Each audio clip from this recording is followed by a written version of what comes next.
when I get out of the gym, I still.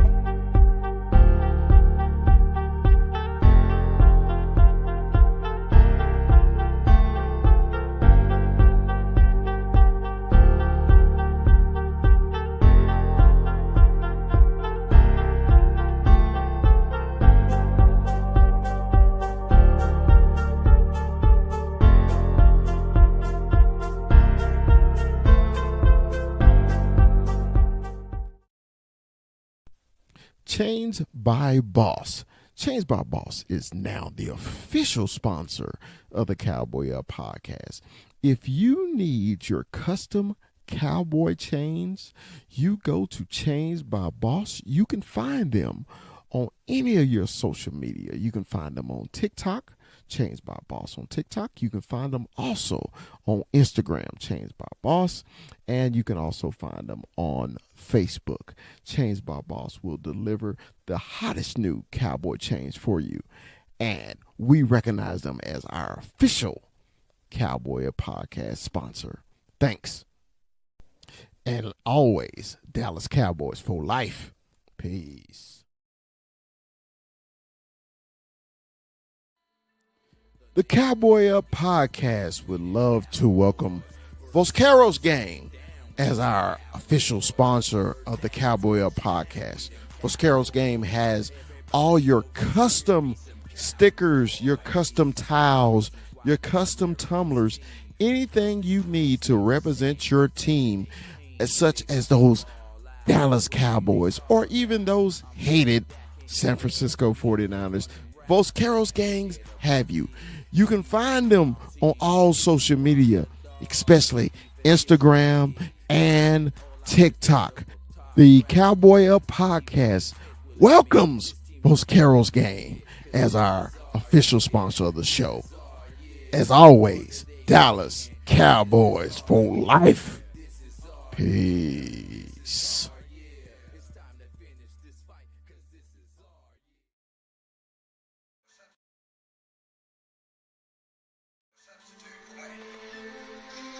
I know that's a cliche, but we must win. We will win. Win is the name of game. Check it out. From Stop 6, Texas, it's the big fella. It's Dallas Cowboy Chris.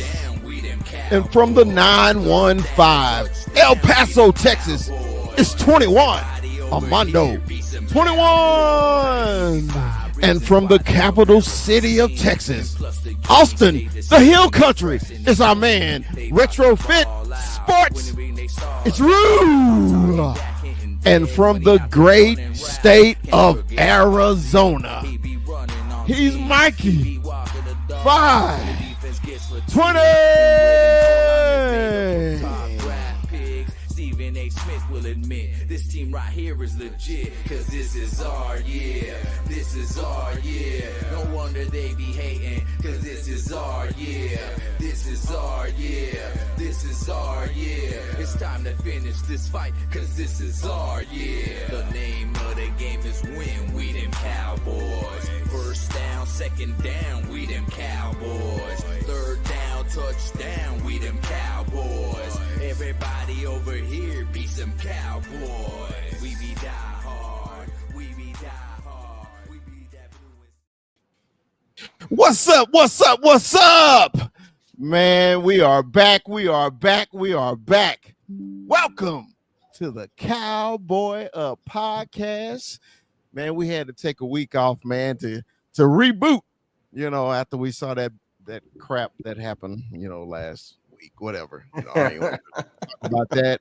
But I don't know about that. We are back. We are back. Man, let me introduce the crew, man. To my right, to your left, to my right, to my left, to my right, man, my man from the 915 Cholo Town, El Paso, Texas, is my man, 21, Armando 21. What's up, 21? What's going on, fellas? Hey, it felt like I was off for I had a good 2-3 weeks off, man. It felt, I appreciate the big fella approving the PTOs. Thank you. I had to be out for a little bit, but hey, we back, baby. Man, we gotta.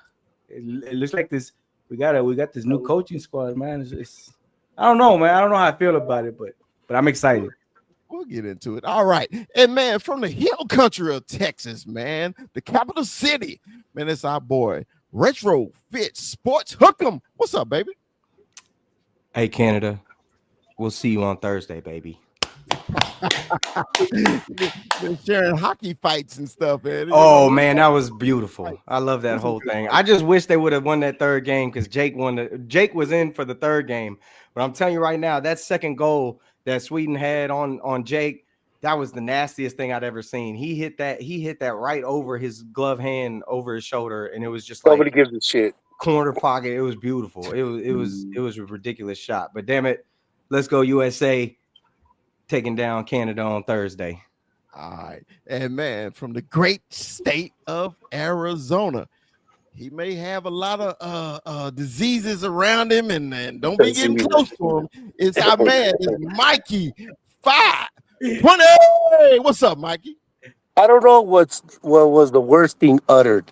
Philadelphia world champions or pitchers and catchers have to report. Like those are the worst things ever. I swear, man.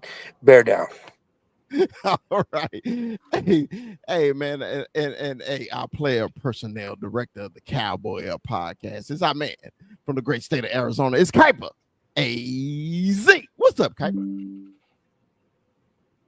What's up, fellas? How you guys doing? Oh man, we good. You sound very elated. You sound excited. and always, man, you know, a person who needs no invitations. I don't know why he put it on TikTok that he needed like an invitation or something to come on our show. It's our man, this Cowboy Corner. What's up, baby? What's going on, you guys? Thanks for having me again. Thanks for sharing the link. Even though Mikey hates it, and I'm gonna piss Mikey off today. That's my number one objective. Oh, you can't make me mad. Hey, you can't make me mad, man. Actually, you're actually lucky, Corner. That right there is the pass to the after 11 p.m. calls right there. So you gotta Yeah. you know. Yeah. Arizona. Hey, but to answer your question, Corner, no, I don't have any videos to stream today. Okay. I will stream it on Cowboys Corner if that's all right. Yeah, go And right ahead. it's a bullshit. Darren Woodson got snubbed again. That's bullshit. Hey, man, you should be used to that by now, Mikey. We used to it. It's gonna be like a Drew Pearson thing with Darren Woodson, bro. We know that. We know he belongs in Hall of Fame. To me, any safety that can cover Jerry Rice without nobody should be in a fucking Hall of Fame. He can cover tight ends and wide receivers and slot receivers and can bring the boom. Come on, man. He was Palomalo before Palomalo. I don't give a fuck with nobody. No, well, he was a mix of Reed and Palomalo. The thing I get pissed off about is how the hell are all these other guys in before him? Like Brian Dawkins, for example. Oh, yeah, he sucks. How is Brian Dawkins in before Darren Weapon Woodson? X? What you say, brother? I'm just glad Eli wasn't a first ballot Hall of Famer because he never should have been. Never. Like, I'm not saying he's not a Hall of Famer. He does deserve to go to Hall of Fame. He had two of the most epic playoff runs you could ever have, but he's not a first ballot guy. That dude was never considered the best ever at his position, ever. Right. I feel you. What's up, Boots? Yeah. So let's get into it, man. We doing today's show. I figured we were going to get into free agency, and I told the guys, I said we need to finally put a bow on the season. Okay. So we started the season about predictions and everything like that. It went horribly wrong. Okay. So we need to grade. We need to grade players. And Cowboy Corner already said, y'all ain't gonna like nothing he got to say today. But hey, that's why we got him on here, man. So we can debate this crap, right? So which position group do you want to go first? Y'all want to go quarterbacks, wide receivers, running backs, defense? Which one y'all want to go first?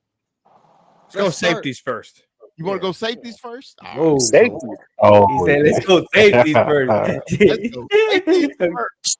Safeties were right. garbage. F's. So let me get to the safe because I'm gonna bring because I actually got the list. Okay, so we'll bring up the safeties. All right, we're gonna share this, and then we're gonna get down to the safeties. All right, safeties. Defense. Sorry, my phone is ringing. Safeties. All right, here we go. Safeties. All right. We got Malik Hooker. He's Israel Mukwamu. Yes. Thompson, Wilson, and what's the name was on IR? What was his name? Goodwin. Curse. Hold Butler? on. Butler. Well, Butler is really a corner. Oh, and Bell, Marquise Bell. Marquise He Bell. was on IR. Yeah, he was on IR. So let's grade our safeties, man. Do you I'll go first and then we'll just leave it to the panel. Okay, we'll just go down. All right. So I overall grade, I give him a C. Okay, I give him a C. I give him a C. I give him a C. All right. I said overall grade. Only body to me on here that had a passing grade, really, to me, was Wilson.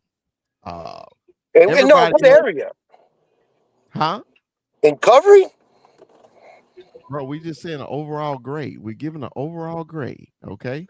My overall grade for him this year as a safety was a B. The whole unit to me as a group was a C. Okay. I think Malik Hooker was a D this year. I really did. I didn't think he played well at all. Okay. And everybody else was C minuses. So, Mikey, your input, Mikey. Malik Hooker was an F. We could have lost that Steelers game. Let somebody get behind him. We're lucky that old boy didn't throw it over any freaking deep at all. We would have got smashed with that. Donovan Wilson, yes, he brings the boom, but that covers up for a lot of stuff that he's lacking. Miss assignments, doesn't know play cover 2 to save his life, doesn't know how to play cover 4 to save his life, always gets beat at the end. I understand the boom matters, but at least somebody like Wilcox could compensate for that. But we are babying Wilson a little too much for the money that we're giving him, and he is also an F. Makwambu, we didn't see him that much. He's a big body. I wish we would have saw him more. And I will give him for what he gave a C, maybe a D plus. Marquise Bell, we didn't see enough of him. We knew that he was light in the ass as a linebacker, but we didn't see enough of him in game because the other guys we had in front of him took more snaps, but they were horrible, to say the least. The whole position group gets an F.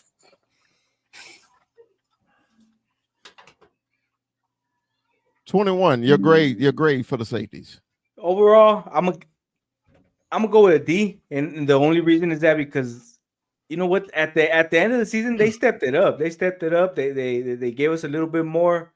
So I still gave them that passing grade.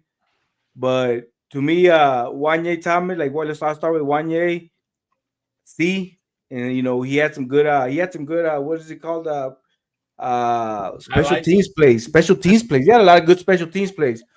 Thomas, Israel Makwamu. Yeah, we didn't see him a lot, like Mikey said. I'm gonna go with a D. Malik Hooker, he got beat a lot, man. Like Malik Hooker, I'm gonna go with an F on Malik Hooker, and then Donovan Wilson, same. I think that he gets beat a lot everywhere.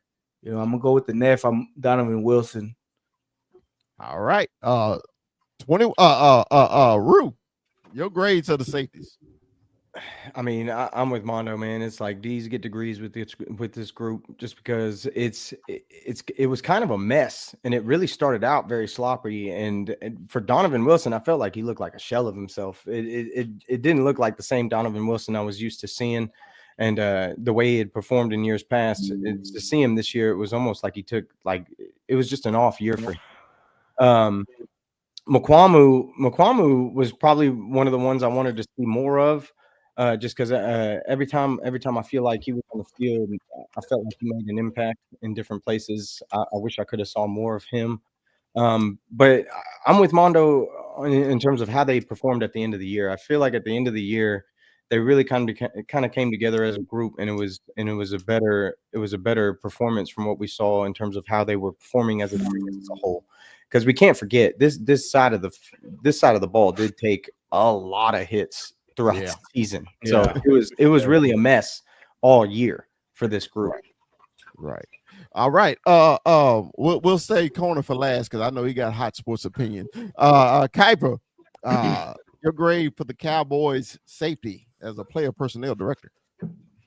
I'm gonna give them a two-sided grade. For every single one of them, it's an F coverage wise. They constantly getting beat, blown missed assignments every single game. Malik Hooker's just doesn't have the speed anymore to play that over the top. We saw it game by game, but run game wise, I think Malik Hooker was a little better than that. I give them a C in the run game because they were, the thumpers. They were helping out a couple times. You see Malik Hooker's erasing a couple plays. Overall, it really is a D group. Okay. All right. We always say the best for last. Cowboy corner, Mike. What's going on, you guys? You guys hit the stream, and if you're on my side of the guy of watching on my side on Cowboys Corner, this is Cowboy Up Podcast with the big fella, with Rue, with Armando, with Kuiper, and then you got Mikey, Cowboys Corner activist and supporter back there. But no, now you guys make good points. You guys are entitled to your opinion. I disagree about the comeback of the year. That was the cause and effect of Micah Parsons. So this safety, to me, is a straight F. I mean, F for failure, for flunk, for fuck around and find out and get cut this year. I mean, the F is all around just it's an F. And Malik Hooker was really a shell of himself. You talk about Donovan Wilson. You talked about the contract. Absolutely, he's not living up to that contract. Y.A. Thomas got hurt. Big special teams guy. Marquise Bell. I think he got hurt. And that was his first year going back from linebacker to safety. So Matt Eberflus, give me a safety overhaul. He's not really that good of a safety coach either. You look in Indianapolis, they never had good safeties down there. I just need him to be a good defensive coordinator and let his safety coach.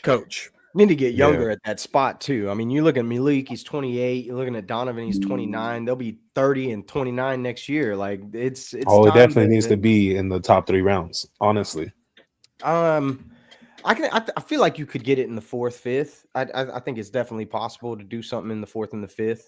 Honestly, I got my eye on somebody, but you already know it's going to be a little biased. I'm not even going to lie. I got my eye on somebody in that 4th round to be really nice. Well, I know Hooker, this is going to be his 9th year.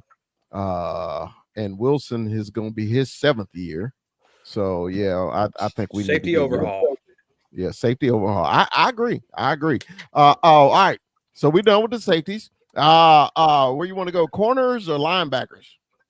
We can take a look at corner. Let's go corners. I'm right here. What's up? I knew that was coming. I was just waiting for something out of you. The other corners. The other corners. All right, here we go. All right. Now, our starting corners, Bland and Diggs never actually played on the field together at all this season. And we really need to go to the reserves. So let's go. Let's go. How many corners do we had? We had Butler, Carson, and Diggs, Hall, Amani, Oriarie, fucking trash. So 1, 2, 3, 4, 5. We went through 5 corners. 5 corners on the IR. It was 5 cornerbacks on the IR this year. Jesus Christ. And they were all trash. Well, we ended up, we paid Diggs a lot of money and he really didn't do much either.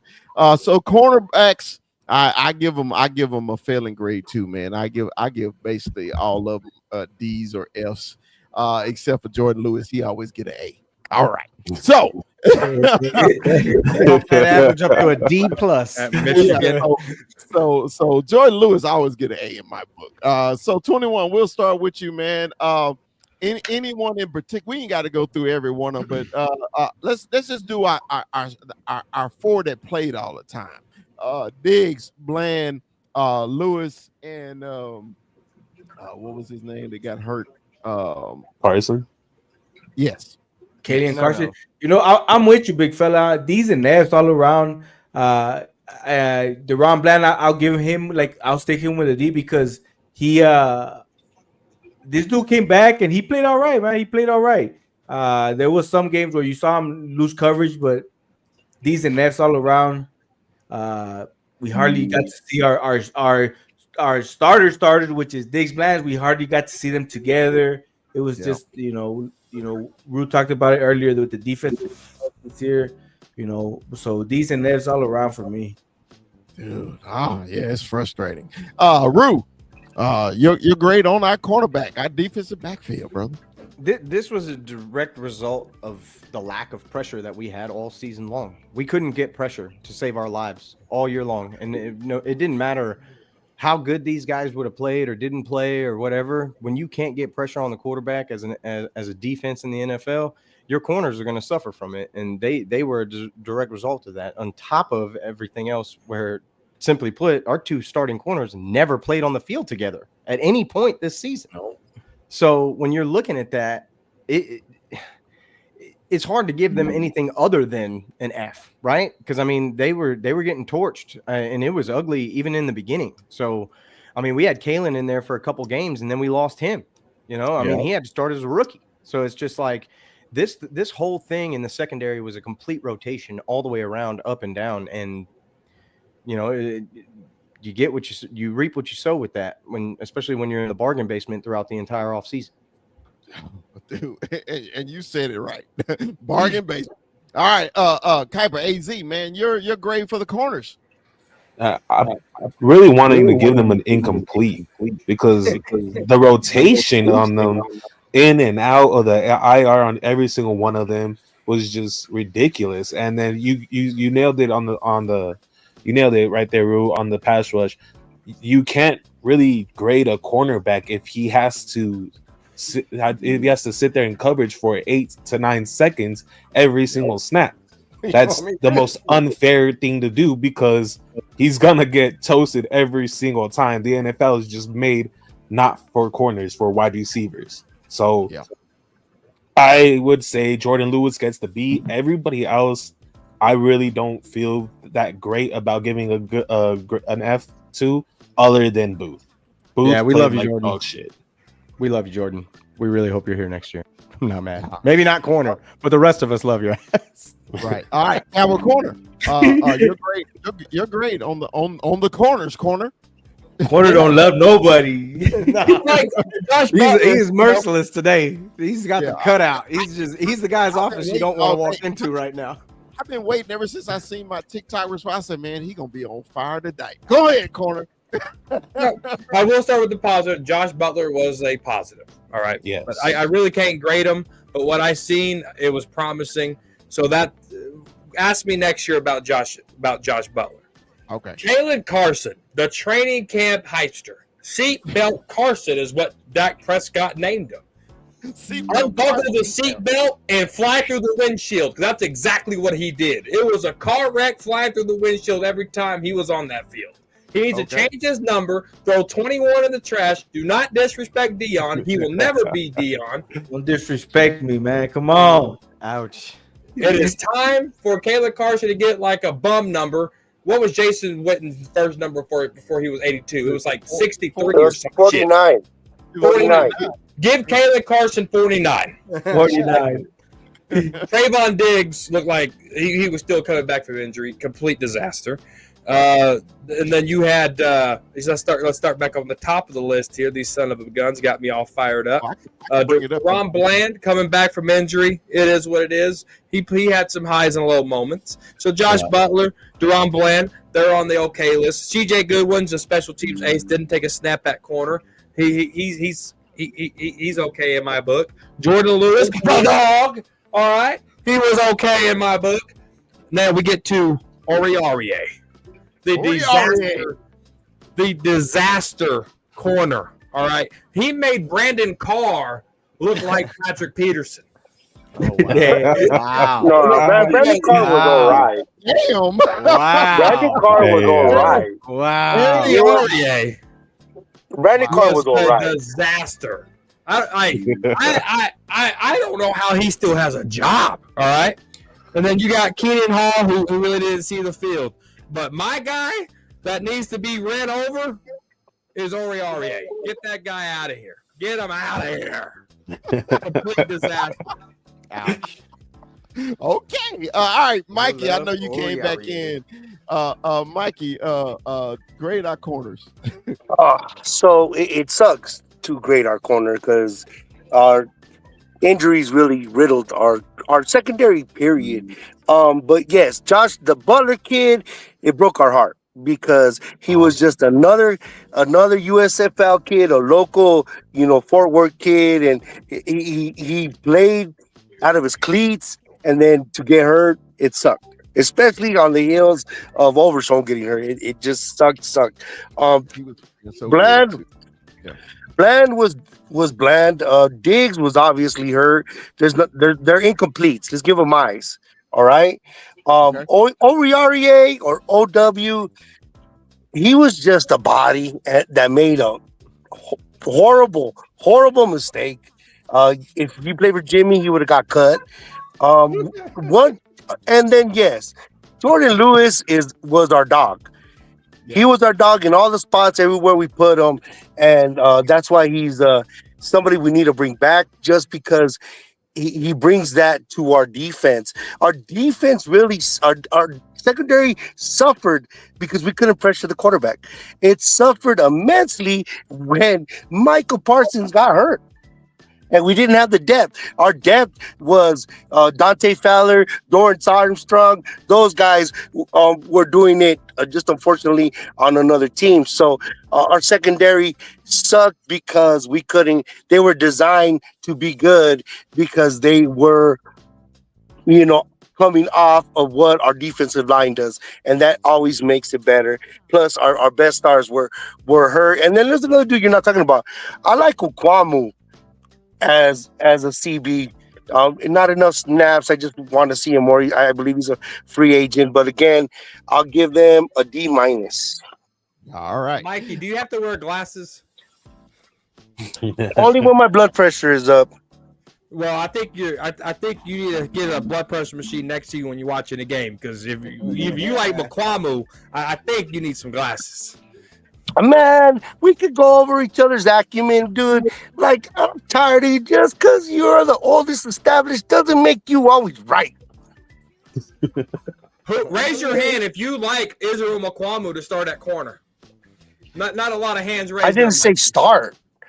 It's what we were down with. We're doing last season. So what's your definition of like? Hey, we're doing last season. Go ahead, big fella. Last season, we're doing 24. No, I was actually enjoying it. Whenever you two get into it, I love it. Hey man, more fire to the show. All right, let's go linebackers. Want to go linebackers? Let's go linebackers. To me, it was two with above average grades. Okay, the two we all know. One, of course, Michael Parsons. Of course, I give him a B+. He would have got an A if he played the whole season, but he did not play the whole season because he was hurt. So he's a linebacker. Yeah, he is a linebacker, bro. He's listed as a linebacker. I'm not grading him as a linebacker. I'm not grading him as a linebacker. What would you grade him as? A safety? Rusher. Oh. So you saying linebackers can't be rushers? In a 3-4, but we run a 4-3. How many snaps did he take at linebacker, big fella? But on the Cowboys roster, they have him listed as linebacker. I'm going off the Cowboys So roster. this is an identification thing. Going off the roster. My birth certificate lists me as a Hispanic, but I'm freaking American. PFF, man, had him only on the D-line 86 times. You call yourself Hispanic. Mikey, go check your blood pressure. You're not seeing right. What? How did we get into that? All right, let's for purposes of rushing. He's a rusher, so let's not talk about Micah Parsons. We'll in leave this Micah game, for the okay? D line. We'll leave Micah to the defensive player. Okay, Jesus. All right, I give Overshown a passing grade until he got hurt. Okay, he got hurt. To me, it changed the whole scheme and everything like that. Overshown is not showing on this list because on this list they showed the people who stayed healthy and not on IR. Now on the IR, Overshown was on the IR list as the only linebacker. And would you consider Sam Williams a DN or a linebacker? So you know He's a DN. He's a DN. Okay, He's a But they- DN. same height and weight, same damn thing. Anyway, so Eric Kendricks to me, he failed. He just showed his age to me the whole year. Luafau, he gave me spurts here and there, but maybe he got better at the end of the season. But then some parts of the season, I was very, very disappointed. You're biased. I gotta throw a flag. You're biased against Luafau. You are biased as hell. Am I biased? I said that Because he's not that running back. Because he's not the running back you wanted. I said at the end of the season he got better. Ain't that what I said? He That's what was he said. a solid player the whole year. He was not, Solid Mike. player. It was several games, dude, that he was inactive. Then it was games that he didn't even fucking play. No, hey, you got to put those on paper. I don't know which game he was a healthy scratch. When? Well, Mikey, since I'm doing a show right now, I can't go back and do a damn tutorial on when he didn't play. But you know he was in healthy scratches a couple games. I don't know. I don't believe so at all. Okay, Who y'all talking about? We talking about Luke. Oh, he played a lot this year. Well, I I'll know. say mine for I last. did say he did play a lot. I said, but there were certain games he didn't play at all. Yeah, that's true. That's what I said, Michael. Which one? I mean, Floyd. Oh my God. Oh my, just that's what we're doing today. That's what we're doing. That's what we're doing. Hey, if you We're want to just gonna argue, confuse it. that's fine. I'm just saying, bro. It was certain games he didn't We're just play. fucking around today. Let me find out. Yeah. So anyway, Rue, let's go with you, man. Let's go with you. Great linebackers, Rue. I think the most disappointing fact about this linebacker room was that Eric Kendrick led us in tackles because they were always too damn late. But we did have some pop in this linebacker room, which, you know, I'd be sitting here normally under normal circumstance telling you how much I was hoping for the future and how much I think it's going to be better. But obviously we have the devastating injury to Overshown, who is probably the only shining star on this defense for a long time. And, you know, I'm rooting for him to come back. I'm really hoping that he can be, you know, what he was. At least he's young enough to maybe be able to bounce back from something like this. But that was devastating what happened to him. So it is what it is. But he's my A, which kind of boosts up the rest of this grade. I'd give it a B- just because I think it was better than what we saw the year before. Even with all the devastating There you go.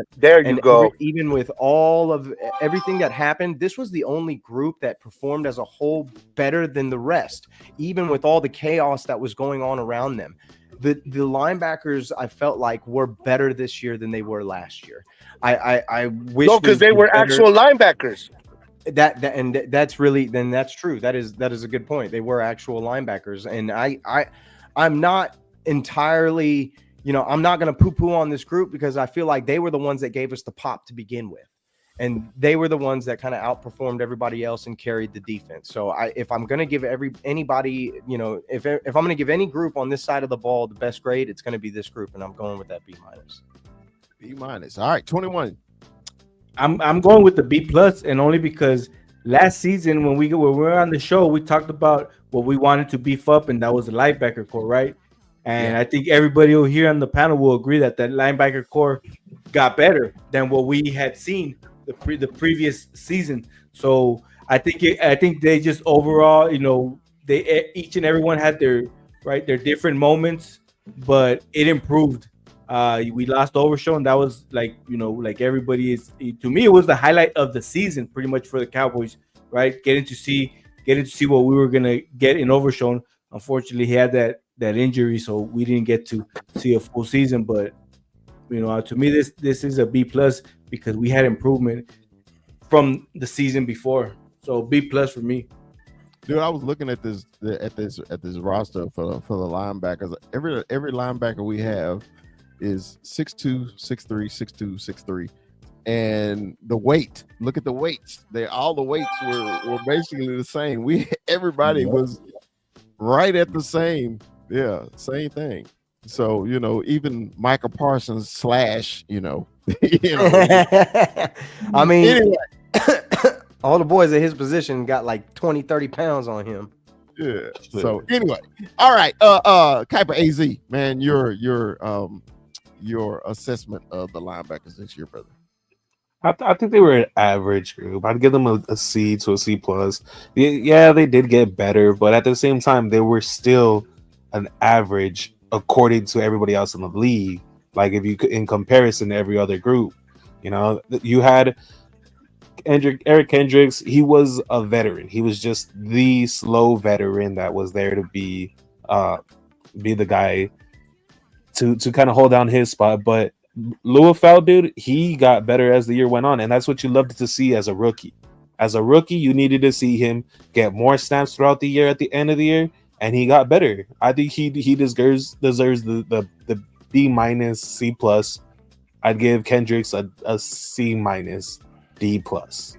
But Overshown, man, he flew around every game that he was playing in. I loved watching him. He looked like the linebacker version of Buda Baker to me. And I really was so sad, even as a Cardinals fan, just as a NFL fan, to see him go down. That was awesome. That was awesome. All right, corner. Your assessment of the linebackers. Solid B. All right, y'all quit talking bad about Kendricks. All right, that's my guy. Woo, name the stat again. He did what for this team? He led the team in tackles. A plus for Kendricks, all right?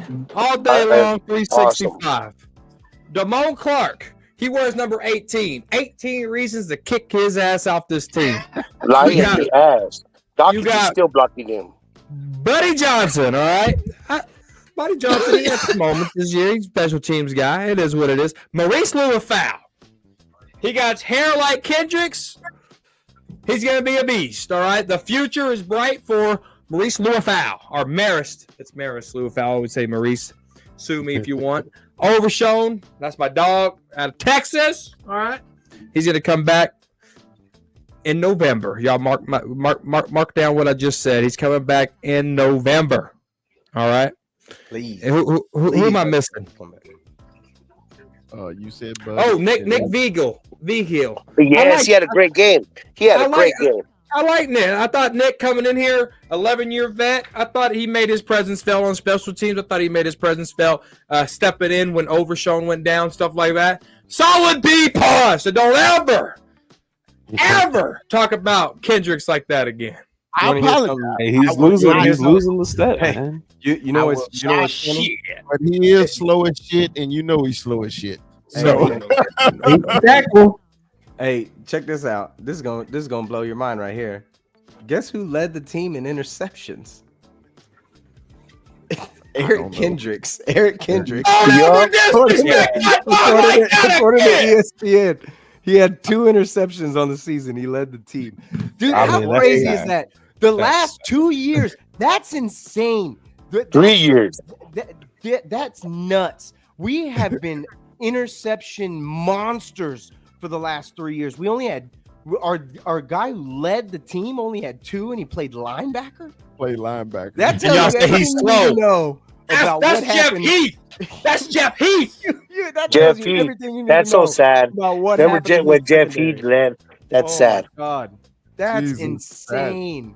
That's That is Don't absolutely ever. crazy. Kendricks was the best player on defense.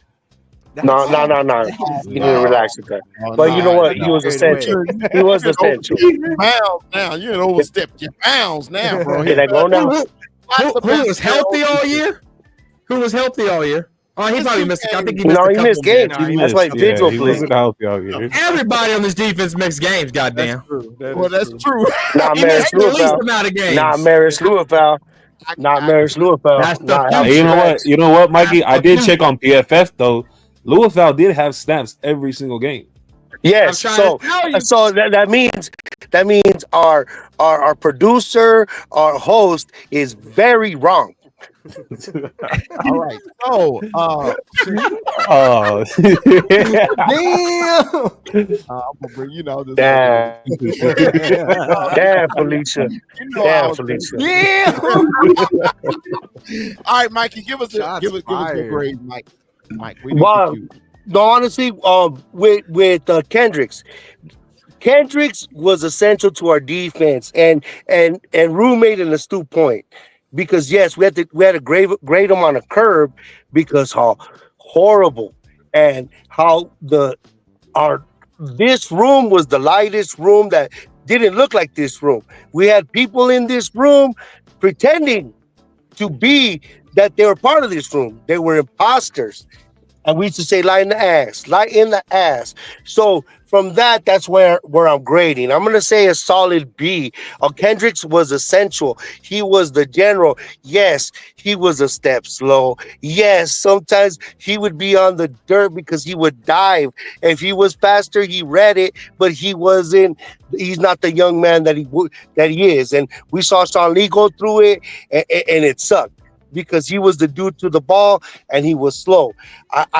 Dude, what Overshown did and the flashes, he was the most positive breath of fresh air for not just the Dallas Cowboys, but he was going to be the new face of the league just because you saw it when he hunted down Deshaun Watson.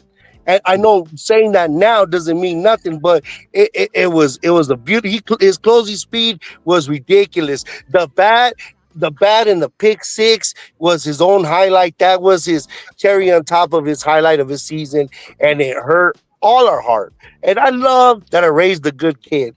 That he said, as a football fan, it hurt to see this guy get hurt once again. And I hate saying if and but or whatever. If we had him last year, shit. No, 2 years ago, excuse me, maybe our defense looks different. I like what Luafau did. He was grimy. He was always in the mix, batting balls, and he was in coverage.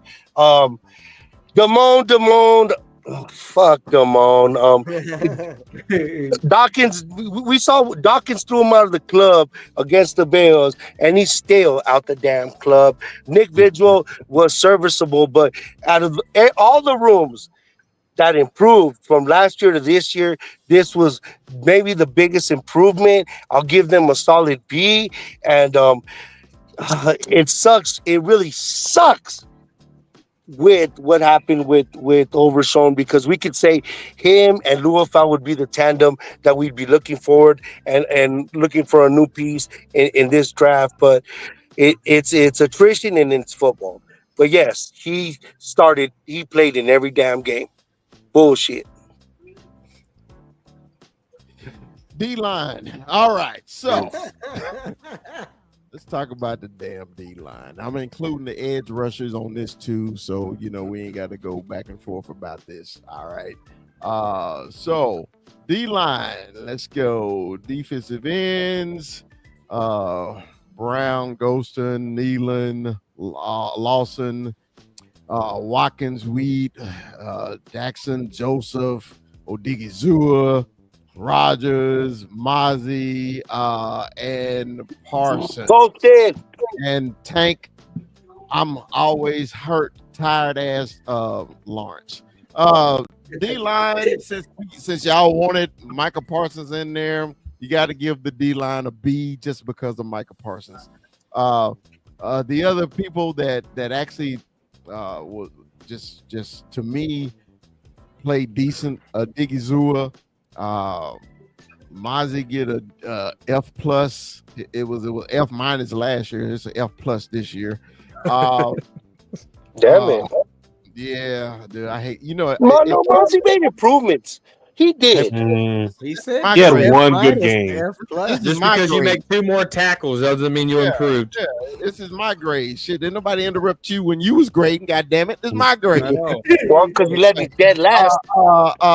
Lavelle Joseph F. He came in and did absolutely nothing.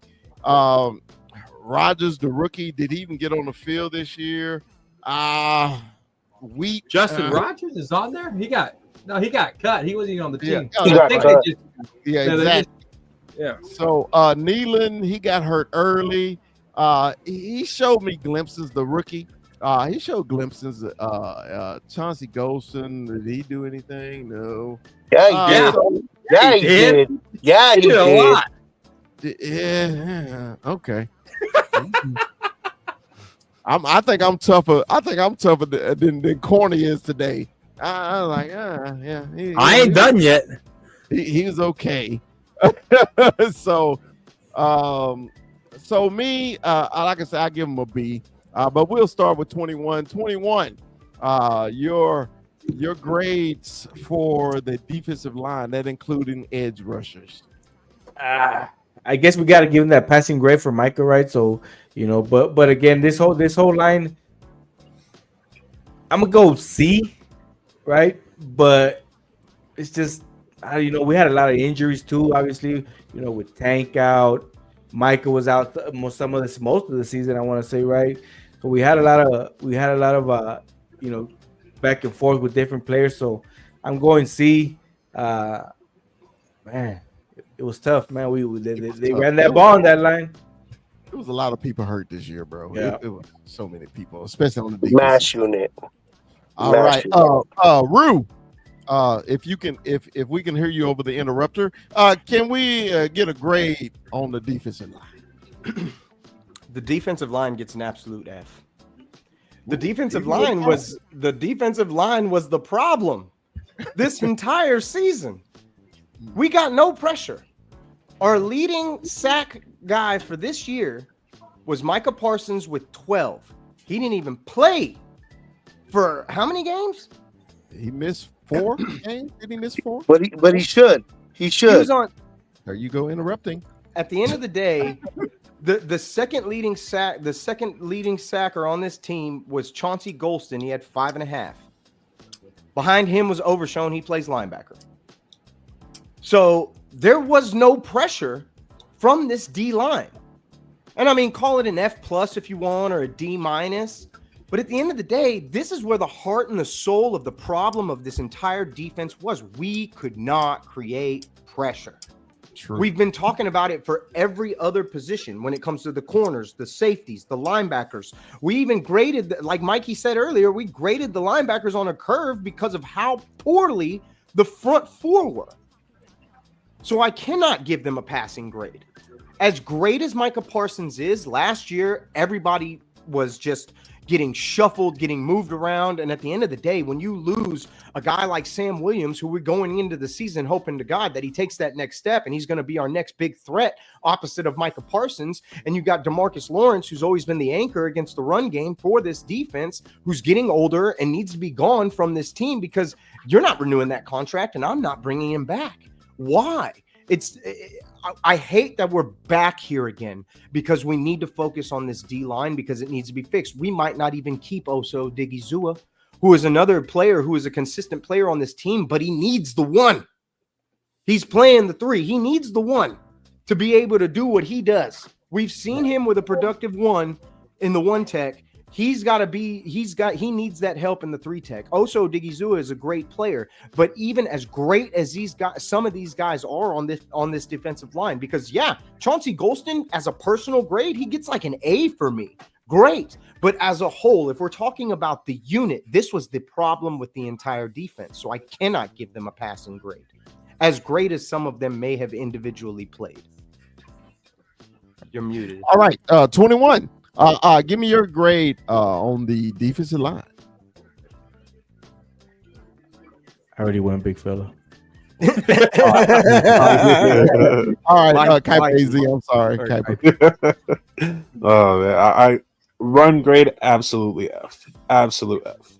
There's just no possible denying that. Also, Digizua though was pretty decent in pass rush.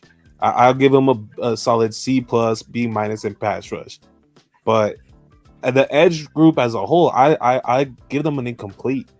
Other than Michael Parsons, because they were just in and out, in and out, in and out. Right.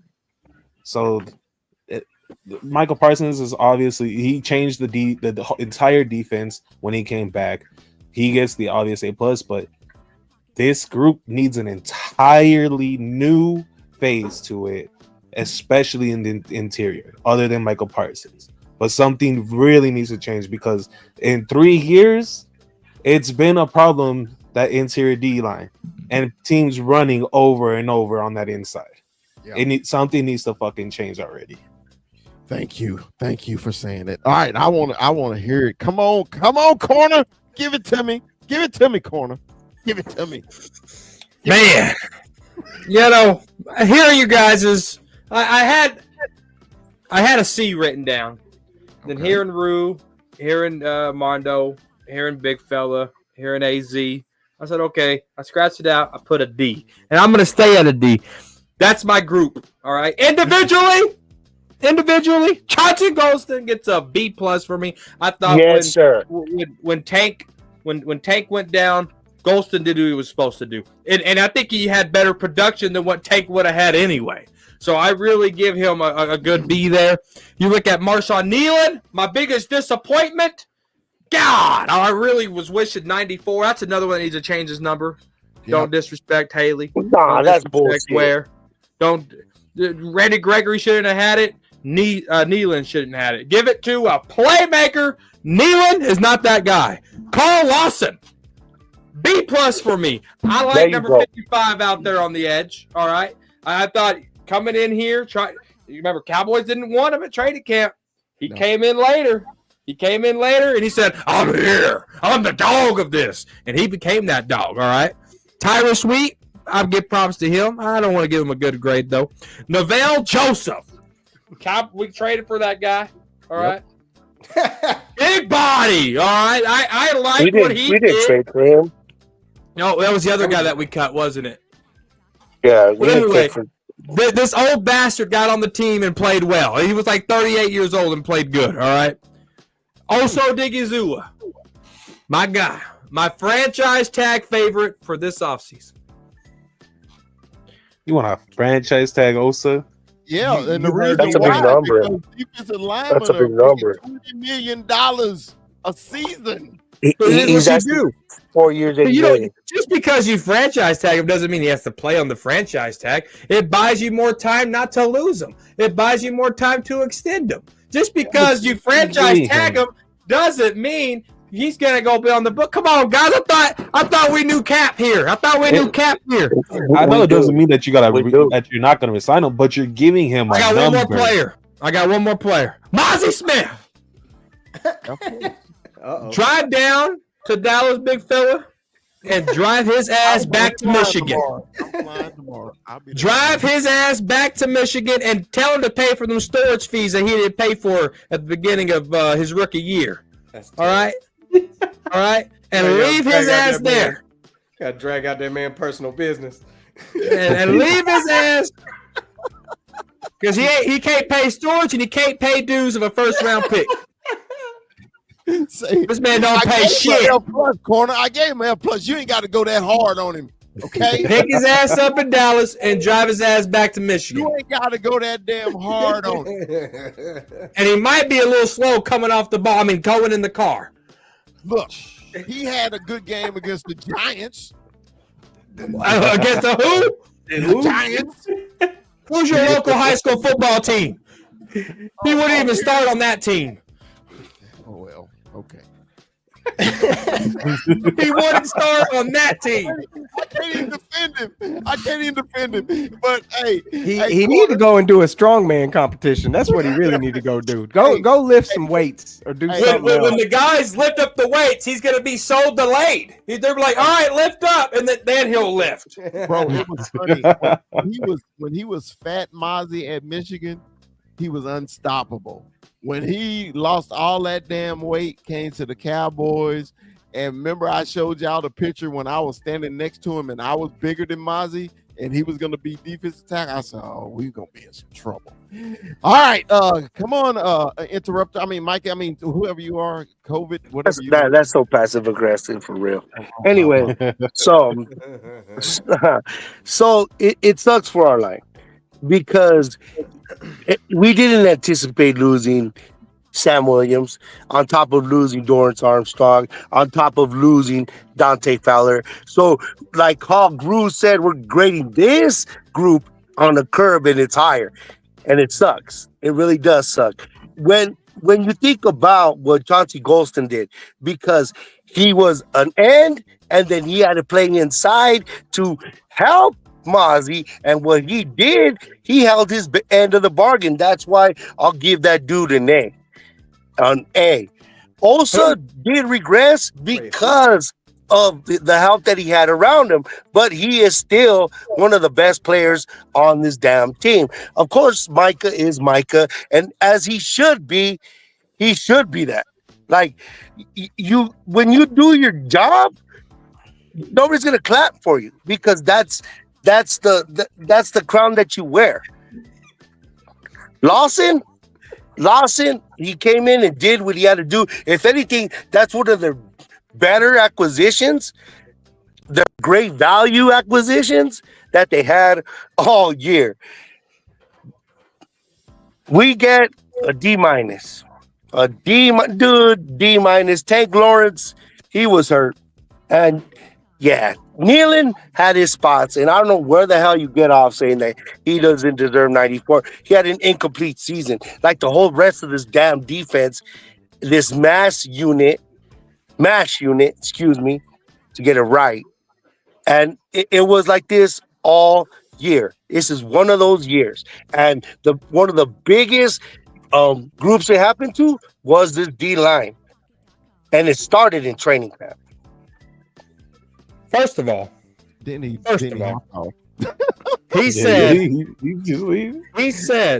Marshawn Nealon's incomplete. Now it was very complete. A complete failure for Nealon. We're talking about a second round draft pick here. We ain't talking about a seventh. We're not talking about an undrafted free agent. We're talking about a second round pick who played horrible, a complete failure. I went on the limb. I debated people for this guy, only play and he was bad. But he played like 2 games, I thought. And what did he do in those 2 games that he played? He's a rookie. He's a second-round guy. I mean, they don't. Is that a top 100 player? Is that a top 60 player?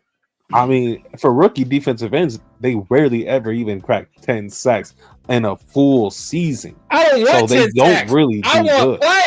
I want plays. But the only play he had was a knee tweak. But he got hurt halfway through the second game. I don't think it's fair to completely say he's already a bust when he hasn't. Oh, he's a bust, played. Bro. He hasn't. He's a bust. And he's not even gonna. And he's not even gonna. He's from Missouri. Like I know you're in Kansas. Is it just because you hate Missouri? Like is that what's going on right now? I was a big fan of Marshawn Nealon, who is actually from Western Michigan, by the way. Oh, you're not right. Excuse me. I know I am. I'm Cowboys corner, baby. I got swagoo. All right. And so I was a big fan of Nealon, dog. But what I see, we didn't see much though. Yeah, we didn't see much. Yeah, we didn't see anything. This guy was supposed to stop the run. Did he do that? No. This guy was supposed to get a sack or 2. Hold on. I mean, the team as a whole couldn't stop the run. We played. This is why you drafted him, Piper, in the second round. This is why you did that. Did we played Cleveland in the first game? I don't remember them running all over us that game. It was Cleveland. Well, I mean, that's the game he played in. It was Massage Boy. He played against Cleveland. Who was the second game? Raise your head if you thought we were losing against Cleveland. It's the Saints. Yeah, week 2, bud. Week 2. But he didn't play that whole game. Which all right, it didn't matter because Kamara didn't he have like 6 touchdowns? You can't really dog on a dude for only playing 2 games. It's 2 games, though. I think that's a And it's guess. really not Did he even 2 play games. It's like a game and a half. Like I think he played more than that. Because he came back at the end of the season. He played the last 4 games of the season. okay, at the very end, I don't know. And he played earlier in the year too, and then he got hurt for like 8 weeks. He played the first 2 games, then he got hurt, and then he played the last 4 games of the season. And that's 6 games. Yes. Trash. All right. Now, the reason I left this up for Jaja Binks, okay, Jaja Binks, you never watched Michigan football ever. Their defensive tackles are run stoppers. Their defensive tackles don't rush the passer. Now we can move on. All right. So I had to leave that up there. I was like, all right, we'll go O-line next. We'll go O-line, O-line, O-line. All right. Now we know our Hall of Famer was so hurt this year, and they finally put him on the IR. So and we needed replacements, man. I was very disappointed in our first round pick. He was healthy scratched a couple times too. He was fine, and then it was sometimes he was hurt.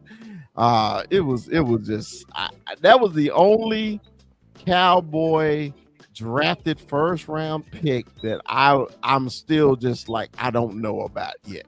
I don't know about him. I don't know. Position. I don't know. Tyler Guyton, I just don't know. I guess time will tell. I know Mikey hate Terrence Steele. Tyler Smith, to me, always gonna get a passing grade. He's an A-B, A-minus, B+. Chuma Doga spot here and there. BB as a center started this year. Man, I give him a C+, B-. I think Cooper Beebe actually played well this year. Tyler Bass filling in a couple games. He played well. Of course, our boy Brock. Brock is always going to get a passing grade for me. Brock, when he came in, he Mr. Nasty Time showed up, and when he showed up, he showed out. So we'll start with Rue. Rue, man, give us your grades for the offensive line, brother. I would give the offensive line a C- as a whole. As a whole, okay. Because they did a lot of shuffling on that offensive line. There was a lot of movement, a lot of shuffling. But I feel like guys stepped up in different places. Like I felt like TJ Bass had a great year for the times that he came into play. I feel like TJ Bass was a good player. Brock Hoffman had a great year. Completely shut down Dexter Lawrence. When he came into the offensive line towards the latter part of the year, you felt an oomph, you felt a different energy. He really brought the heat to that offensive line, and I feel like he was getting busy out there. It's no secret. He's a friend of the show, and shit. I see his highlights and shit all the time, and I'm always watching his tape because he's always posting it. And the man was a monster this year, so he played a great year. Terrence Steele is an absolute turnstile, and I know they're buddies, and it is what it is. But Terrence Steele is a turnstile. He doesn't need to be on this roster next year. We need to be looking for a right tackle. Okay. I got a question before you move on, Rue. Got a question before you move on. So, the natural position for Guyton is right tackle. Yeah. Would you move him back to right tackle? I absolutely would. I said that last year. I wanted that to happen last year because I wanted Tyler Smith to play left tackle. I wanted to push Tyler out to left tackle. I wanted to push Tyler out to left tackle. I wanted to put Cooper Beebe at the left guard. I wanted to put Brock at center, Zach Martin in the right guard, and I wanted to put Tyler Guyton in the right tackle. I wanted to try that out, see what it looked like.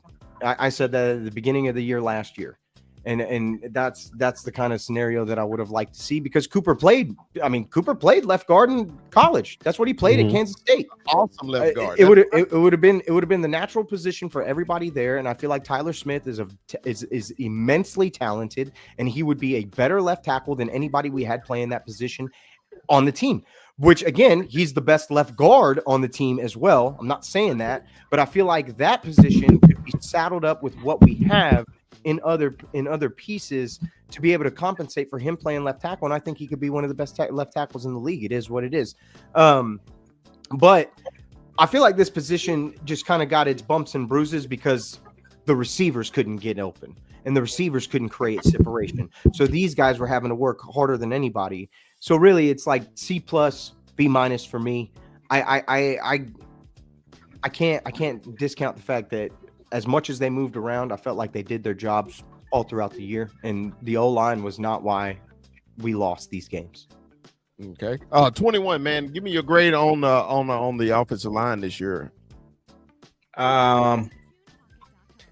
C plus. C plus. I think that the line got better with time. Obviously, out of our rookie, we didn't get what we wanted, right? But I think there's still growing pains there. So, I want to say C plus for sure. Okay. Anybody that you stood out to you? Oh, you good. Go ahead. All right. Kuiper AZ. Anybody that stood out to you that you actually, got that passing grade there? Yeah, Tyler Smith. 1,000%. He was the best offensive lineman on the entire team, hands down. Especially with the Hall of Famer, first ballot Hall of Famer playing the way he did. It was sad to watch him regress, man. And I really do hope that it was because of those injuries.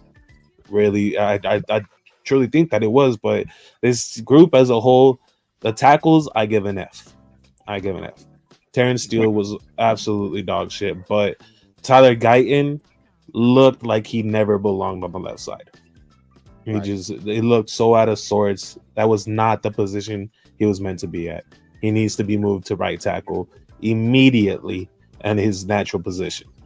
But the guards, man, the depth on the guards were surprisingly great.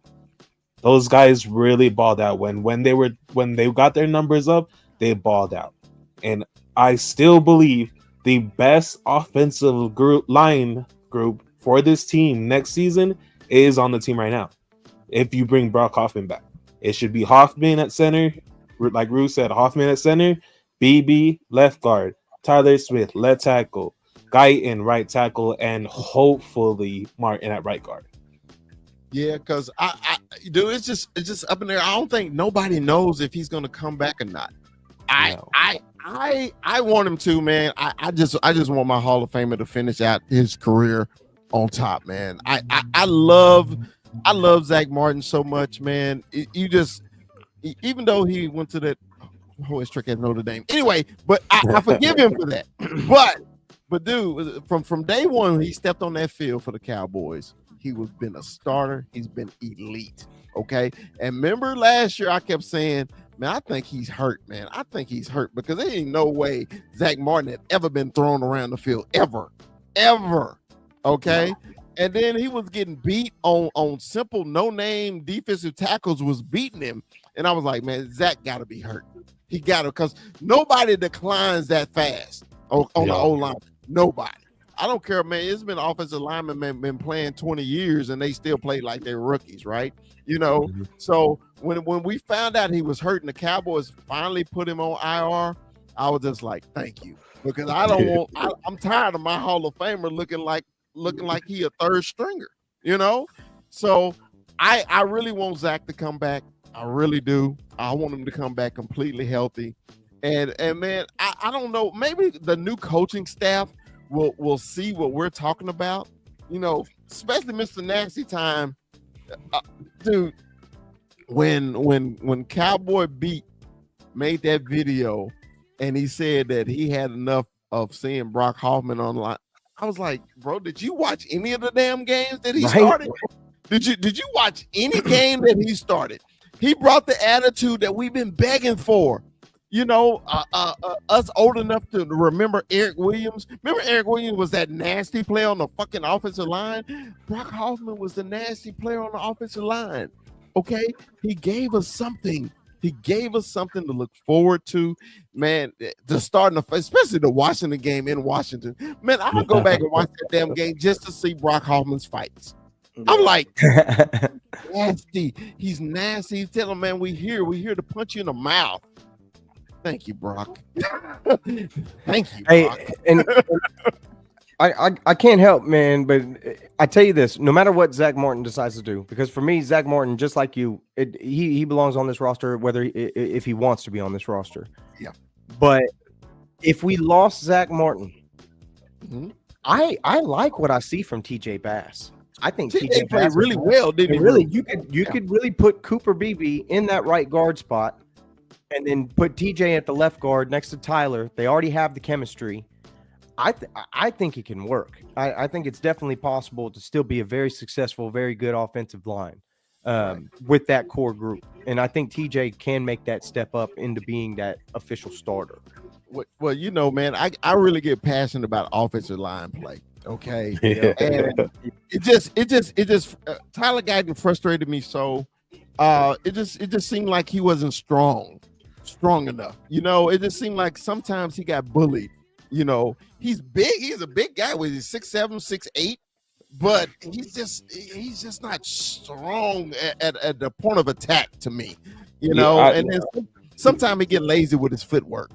That's Honestly, I thought it was he was thinking too much being on the left side. He thought way too much about like overthinking things, where to put his hands. He really messed up so much. He did not look natural at all. Nah, he looked like he was just getting beat off that right off the ball. He was getting beat. He was overthinking things probably, but it was just there was times it looked bad, and then just call after call after. There was games where it was just like, here we go, guy. Yeah. And yeah, who was that back in the day that used to get them holding calls all the time? What is his name? Mac actually played that left tackle too. God, what is his name? Is it Flozell? Remember Flozell used to get all those holding calls all the time. Flozell, but Flozell was big and strong though. It was a difference though. Flozell was big and strong. All right, so let's move on. I know we spent a lot of time on O-line. I'm sorry, man. I get about them. I'm sorry about the big boys. So to me, I gave him a passing grade. Rude, did you give him a passing grade overall? I did. 21. Did you give him a passing grade? Yeah. See. Yeah. All right. And Kuiper, did you pass him? For the interior line, yes. The tackles, no. Okay. All right. Tight end group. I was disappointed here too. Maybe it was because of injuries. Jake missed some games. Span Ford showed a little bit here and there, but they didn't play him a lot. Scooney, he played decent, you know, when Jake was out, but when Jake came back, you know, it's just like he's back on the bench. So my grade for the tight ends this year, I give them all D's. Rue, what you think? Yeah, man, D's get degrees with this group. This was a disappointing group, but I feel like we didn't use our tight ends this year. I felt like this year was the year that like the tight end was just forgotten because if you go into this season, the tight end group was the group that I thought was going to carry us. Jake Ferguson, Schoonamaker, Span Ford, like that group I thought was going to be the group to stand out, show up, show out, be the core of this offense. And it was like they were ghosts. There were ghosts out there. We never saw them. And it was like there was like moments, right? Like you talk about Span Ford, there was moments. You know, Jake didn't look right. Jake did not look like himself. Jake went from looking like he was gonna be like Travis Kelce to us and turned into like, oh man, just insert bad tight end. Like, I mean, come on. Like it was crazy to see what happened to Jake because all of us had really, really high hopes for Jake. I was like, man, Jake is gonna have this breakout year. I thought he was going to have the Pro Bowl. I didn't miss Dalton Schultz for even a second. Like, bye. Cool. I got Jake Ferguson on my roster. Like, come on, baby. I'm good. And it's like, bro, what happened? So yeah, I mean, it's D's, but I just feel like they were not utilized in this offense at all. Right. 21. Your grades for our tight end group, man. I'm with Rule and D, but this D is for disappearing because they disappeared. This this tight end group, man. We last the season going into this season, like Rule said, we talked about how this defense was going to be standing out with I don't want to even say just us, but around the league, around the NFL, there was talks of Jake Ferguson and, like you say, the comparisons with Travis Kelsey, and it was just there was big hype around him, and we just I'm hoping he picks it up, but it looks like we got a dud or something, man. So I'm hoping it was maybe related to Dak not playing. He didn't have his quarterback, but Jake Ferguson definitely regressed. We saw more of Schoonmaker, which was good, and so we're good there. But I'm hoping this next season we utilize him more often. All right, Kuiper, who you got, man? Give us a grade on these tight ends, brother. Yeah, I agree with the D, man, honestly, because they didn't make plays. When they were given the ball, nobody made a play. You'd see flashes here and there. I think Schoonmaker was probably the best receiving tight end just because, there wasn't much to compare to. But scheme-wise, I think these guys were fucked. They were asked to do things that they were just not. I don't think any of them were comfortable with. I think they all were just misplaced, and I don't think Mike McCarthy ever even had a thought to use his tight ends. So it's really an unfair grade to say the least for them because of how they were used, but none of them made any plays ever, and that's what really sucked. Because I loved Schoonmaker. I thought Schoonmaker was gonna be the tight end for this group. And I would love to see what he does in this next offense because the Cardinals offense used 3 tight ends the most in the NFL. And I think Schoonmaker is going to have a major role with you guys next year. And let's talk about Scooney real quick, man. When Jake was out, they were throwing the ball to Scooney. He actually had some good catches and everything. I just think, man, just knowing Scooney from Michigan and then coming here, actually Scooney was not the pass catching tight end on Michigan when he was there. He was not. But he was the run blocking tight end, right? He did have touchdowns at Michigan, but he wasn't the target at and and Michigan used tight ends more than anybody in college football, right? But I think Scooney, I was really hoping that he would have a breakout year, especially when Fergie got hurt. I was like, okay, man, now it's time to step up. And he had a few good games, but it just seemed like when Fergie got back, man, they just went away from him, period. And Spanford, man, he's a big target. And I would love to see him on the field more, and 21, remember at the end of the year, they started throwing to him. And we just like, Spanford, he's actually on the field. He's not inactive, and he's just a big guy. He kind of reminds you of the Washington kid in Pittsburgh. You know how big he is, a big monster out there. And I think they could use him. And especially Rue. This is another reason why I was upset with the Cowboys coaching staff, because you got Spanford and Guyton is struggling. Why wouldn't you put Spanford out there to help him block on that side? It's so easy. It's so simple. We should have been in 2 tight end sets all year. We should have been in 2 tight end sets all year, especially with this receiving core, which we'll get into. But we should have been in 2 tight end sets all season long, running the ball, using our tight ends, and that's what it should have been all year long. Like what this offense was just. We'll get into it. Yeah, we'll get into it. All right, so let's talk about these wide receivers, man. Let me bring up these wide receivers. To me, other than CeeDee Lamb, they all fail to me. And what's so bad? How would I say this? Let me say this. We saw spurts.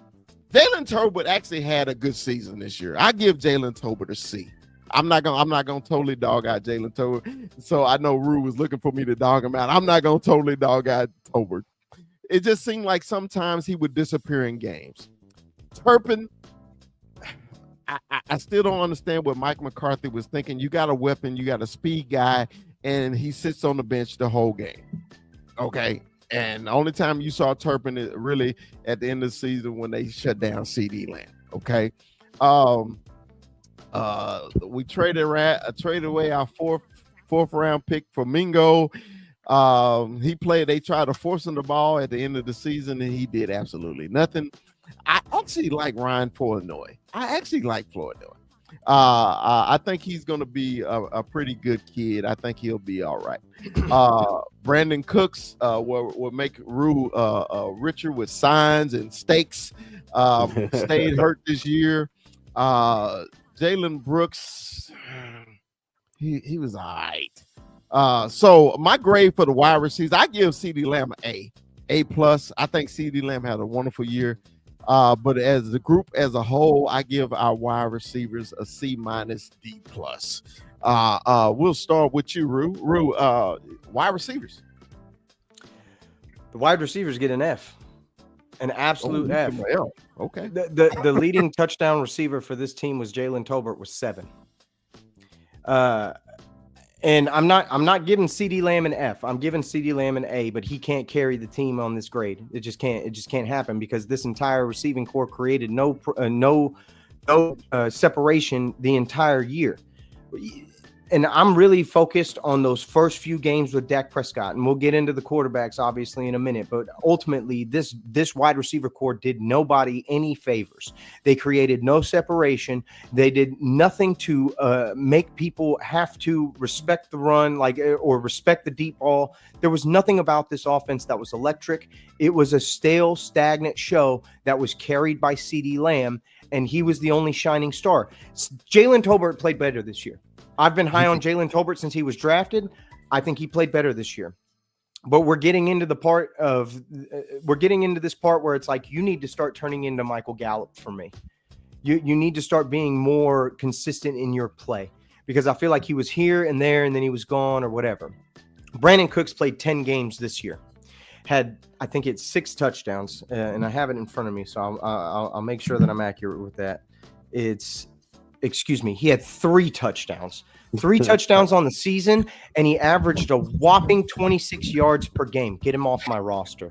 This man has no business on this roster whatsoever. I have said it since last year, and I'm going to say it again. You better not be here next year. There's no reason to keep him at all. No Goodbye, reason. Brandon Cooks. And then it frustrated you at the end of the year when they benched CD and they kept trying to force him the ball. He's 5'2". He's 5'2". Even when we're stat patting for the guy, he can't make anything happen. 3 tubs, 269 yards for the year. Thanks for nothing. See you later. He's a journeyman. He's a 30-year-old journeyman playing wide receiver. I'm sorry. I respect what Brandon Cooks was, but today, goodbye, man. What's done is done. Go join, Speak or something and go hang out with LaShawn McCoy. All I know is for what we're looking at as a receiving core, this receiving core needs help. They need to draft a receiver.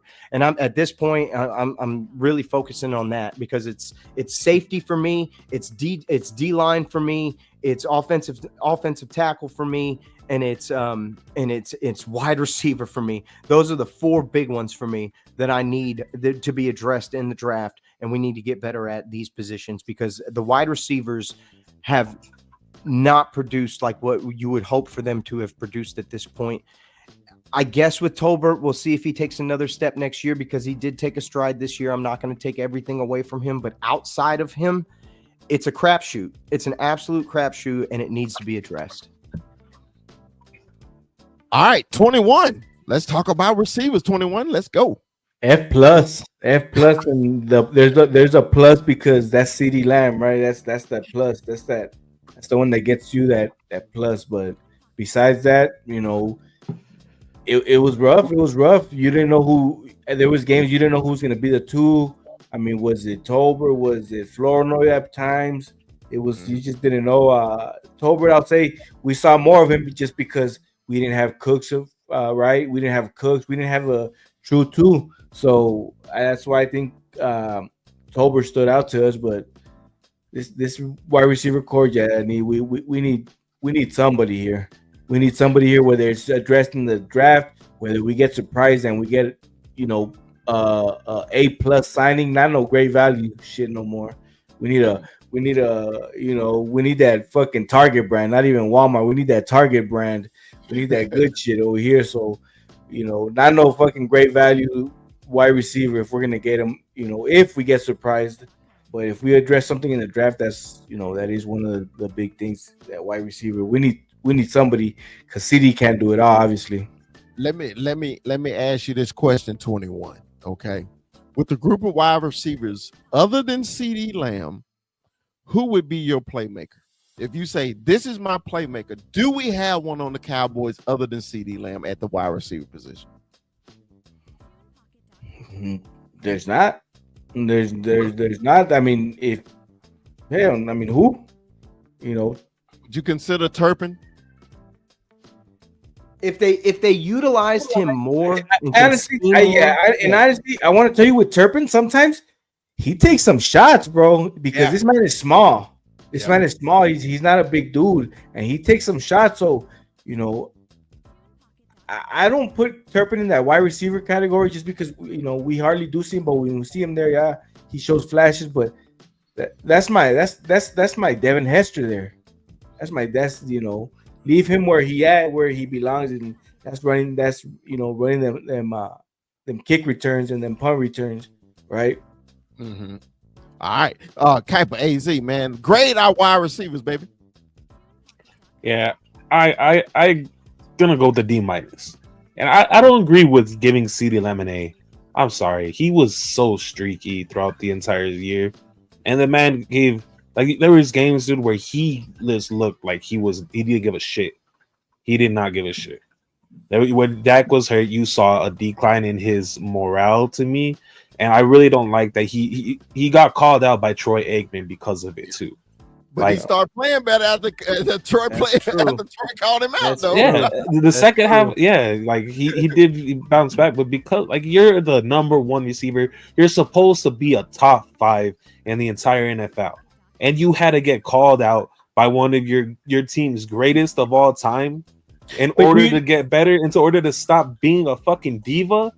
AZ, but do you think that CD knew that he didn't have no help?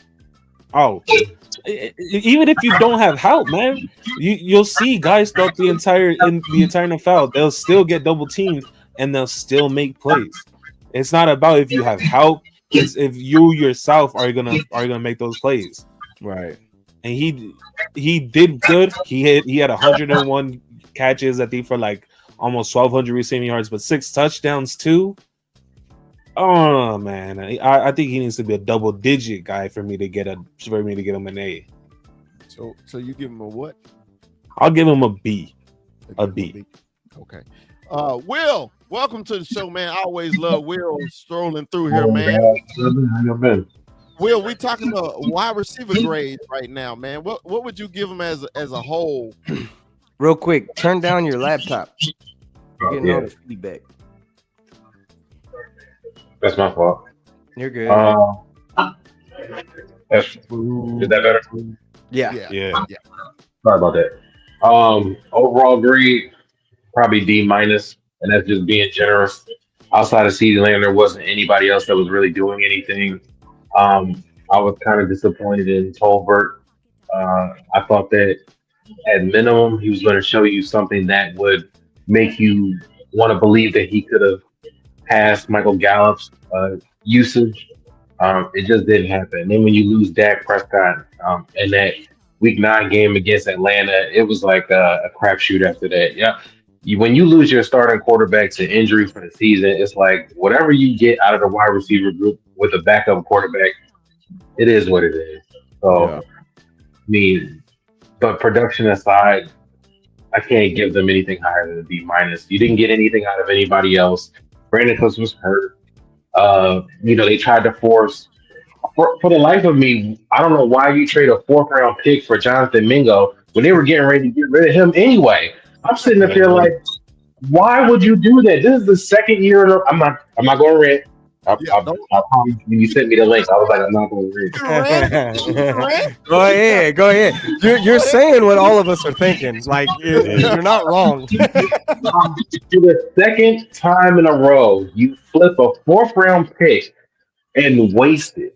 Jonathan Mingo, you could have got for the free, and you thought bringing him in, you could have got it for free. You Retro, you know you could have got him for free. They was getting ready to get rid of him.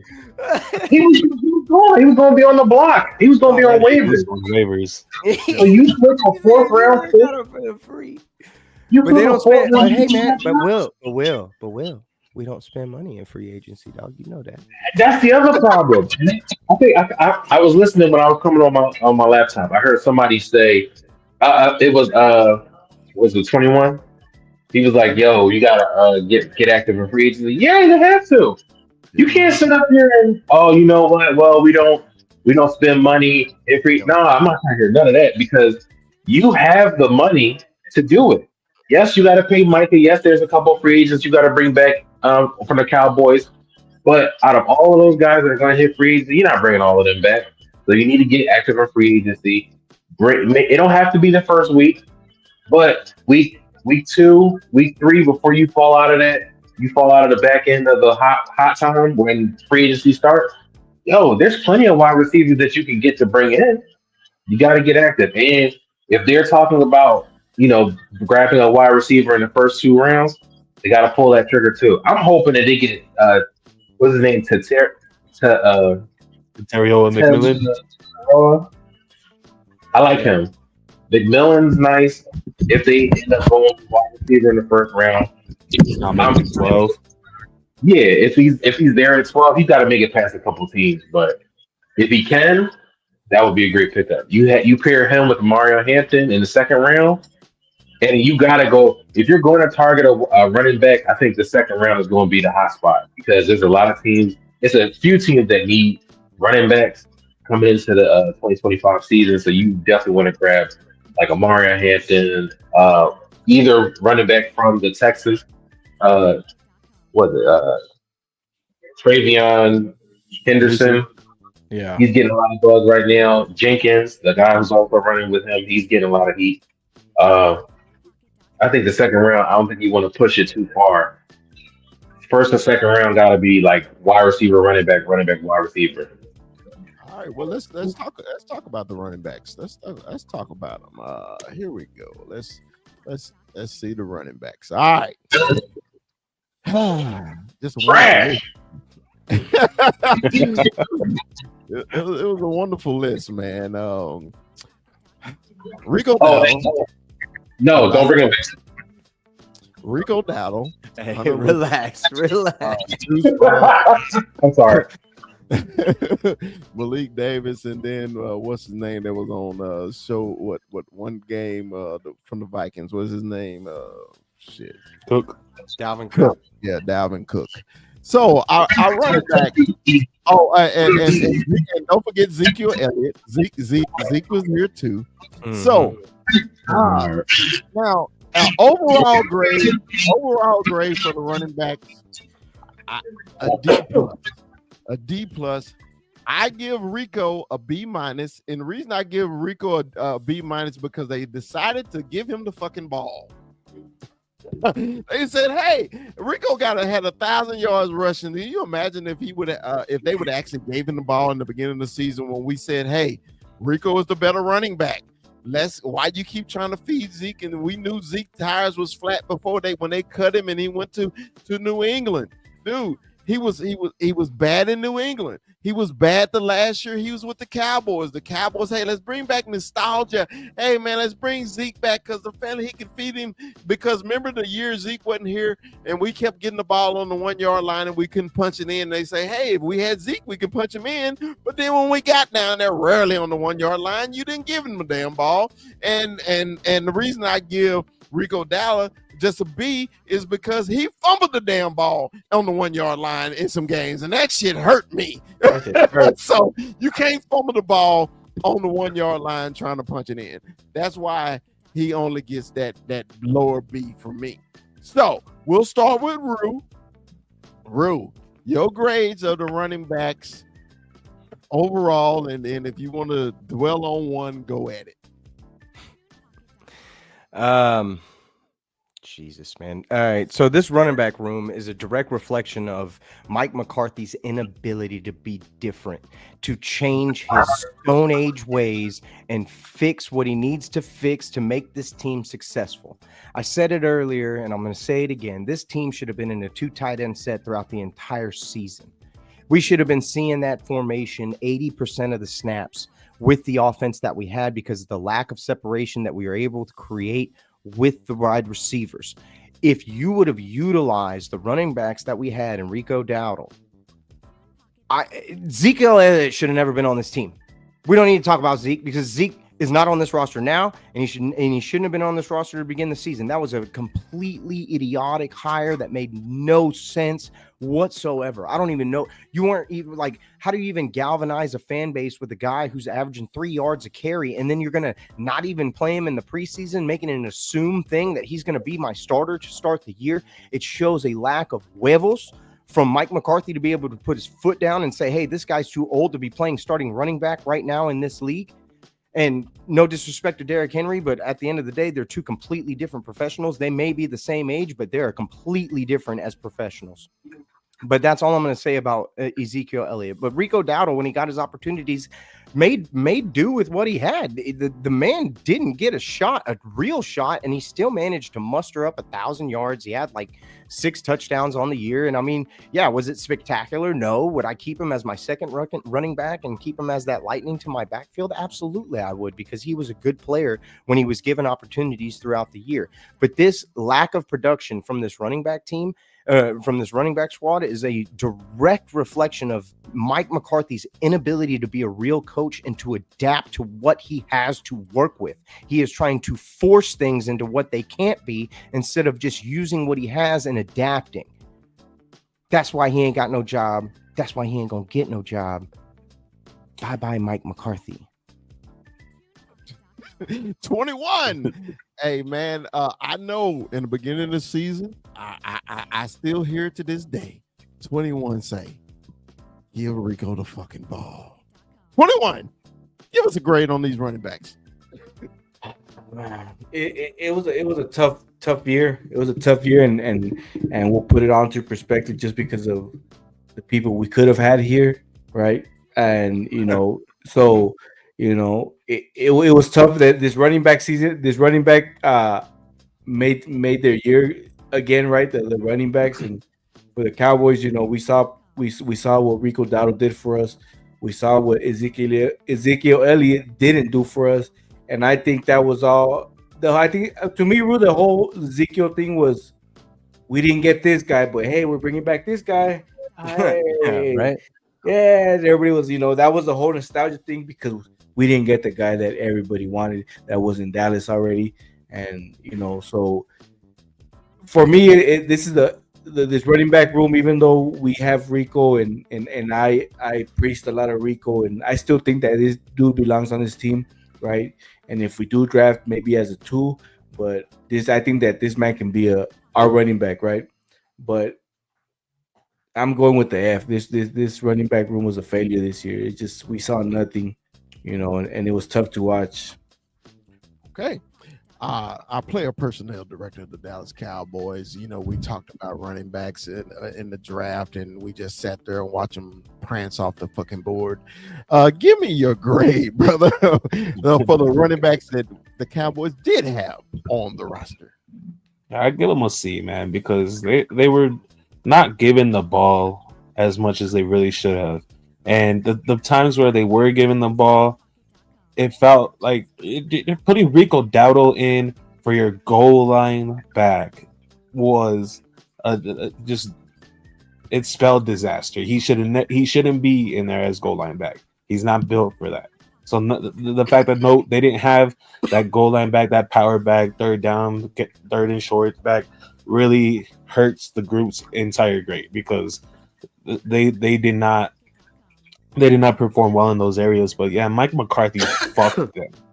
Rico Dowdle probably would have gone for 1,500, honestly, if he was given the ball when he should have been in the second half of the season. I give Rico Dowdle a B because he did play good. but the fumbles did cost the Cowboys a couple times. This group needs a power back. They need the enforcer, dude, and that should be a second round pick, in either Skydabu or Marion Hampton. One of those two needs to be a Dallas Cowboy. All right. Will, give me your grade. Yeah. I wasn't with Rico Dottle. I know I was on here before and I spoke highly of Ezekiel Elliott coming back. I was disappointed in his usage. I was disappointed in the back and forth that was later revealed between Mike McCarthy and Jerry Jones as to who's going to be in the backfield. And you can't have that when you're already in the season. That's something that should be determined before the season even starts. I didn't like. Why do we have dudes going on the roster if we're not going to use him at all? And then he's a small back. He wasn't going to get much time anyway. It's kind of like I don't want to say he's useless, but he's not being used at all in any facet. So with Rico Dowdle and Ezekiel Elliott like fighting for time in the beginning, and Zeke just being shut down, it was the whole group gets failed grade for me. We could have did so much better if our front office actually got off their behind and did their job. And you're not even having to pick up a running back from free agency because we knew they weren't going to spend any money. But if you're not going to spend any money in free agency, you can't go through the entire draft and not pick up a running back when you knew that that's one of the needs that you had. And I think Retro said it earlier. You went in there with, hey, no, I'm sorry, 21. Hey, yeah, we didn't go get anybody else, but we got Zeke. Hey, don't you feel good having him back? And I bought into it, man. I was happy to have him back. But then you don't use him, and then you just like, you know what? Whatever. Let's give the ball to Rico. And then you saw how Rico played. He wasn't dynamic. He kind of got the job done. But as far as him returning, me personally, I don't think I need Rico back. I think we can go get another back in free agency, and then we can pair that with a running back in the draft that we can rebuild the Cowboys a running back room and make it more dynamic with what Brian Schottenheimer likes to do, and with all the coaches that we brought in that have highlighted wanting to focus on running the ball, using play action, and things like that. All right, Mikey, are you here, Mikey? Yes, sir. Ask me the question again. We grading running backs. Give us your grade. See,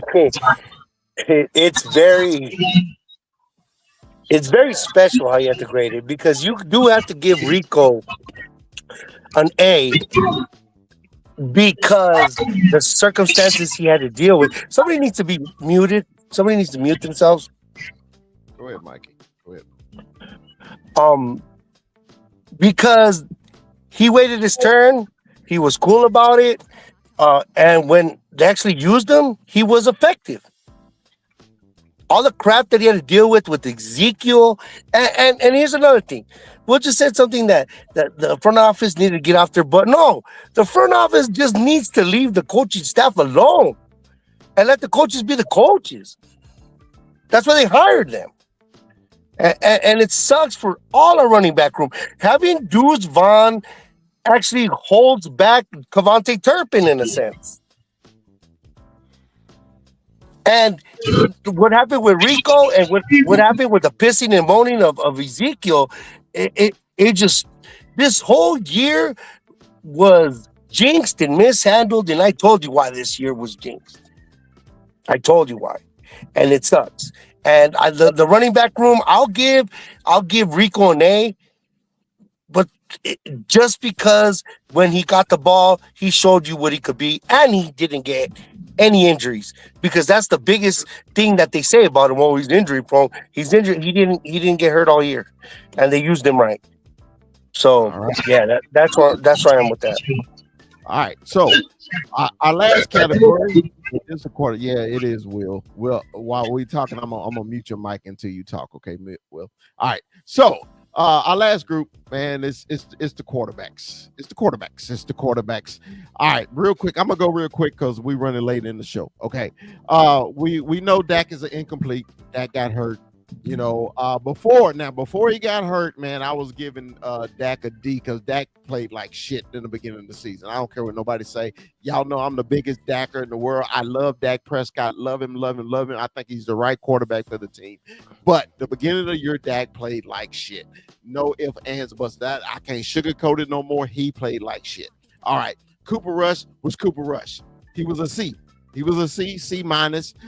We wanted to when Dak got hurt, we wanted to see Trey Lance and we wanted to see what we can do because we knew we wasn't going anywhere. And I really blame Jerry Jones for that part. He should have put Trey in there and just to let us see what we got. Okay, you traded for him, you gave a 4th round pick for him, and then you let him play the last fucking game of the season. Made no fucking sense to me. It was the dumbest shit ever, but it happened. So Rue, so to me personally, the quarterback's got to get a failing grade. But Dak had an I, but when he did play, he was a D. Cooper Rush was a C minus. Trey Lance didn't play at all, so that was an incomplete. So it was a failing grade. Rue, what is your grade for the quarterbacks, brother? First and foremost, Jerry Jones, you are still an asshole for that. For not paying Cooper Rush his bonus and putting in Trey Lance at the last game of the year and then being like, I didn't even know. Shut up. You knew exactly what you were doing, and you are an asshole for that. You should pay that man his freaking money because that is ridiculous, and you had him start all year long after Dak Prescott went down, and then you did that to him. That's a piece of shit move, and I hope he goes on somewhere else to be somebody else's really good backup quarterback because at the end of the day, Cooper Rush is a solid backup quarterback in this league. So that's some BS that you pulled right there, Jerry Jones. Now that that's out of the way, this quarterback class gets an F because at the end of the day, man, it was bad. Cool. And the reason I give it an F is because of how badly Dak Prescott played through those first 8.5 games because he went down in the Atlanta game. You were 3-5 as a team through that point of the season. You were 3-5. You are the highest paid player in this entire league. And I'm sorry for being in your pocket, but at the end of the day, you need to make the guys around you better. You're not supposed to be carried when you're the highest paid player in the freaking league. Sorry. It is what it is. So when we go into this next year with another injury on top of the multitude of injuries that you've accumulated by now, there's still high expectations for Dak Prescott, but it needs to be a complete reversal on what we saw this past year. Now, you can't do it alone. And with this offensive core, I've already poo-pooed on this receiving core, and this tight end room has been very inefficient. And obviously, we've had a coach in the past that would not run the ball, which we expect to be drastically different with Schottenheimer. But you got to be better. I cannot have the highest paid $60 million a year quarterback be carried like Jalen Hurts was to 2 different Super Bowls. It can't work that way. That's not the way this works. And just because I brought it up, and you know what? I'm just going to go right ahead and say it because I got a lot of shit for calling Jalen Hurts mediocre because he's honestly average at best. Nobody ever thought Eli Manning was a goated player.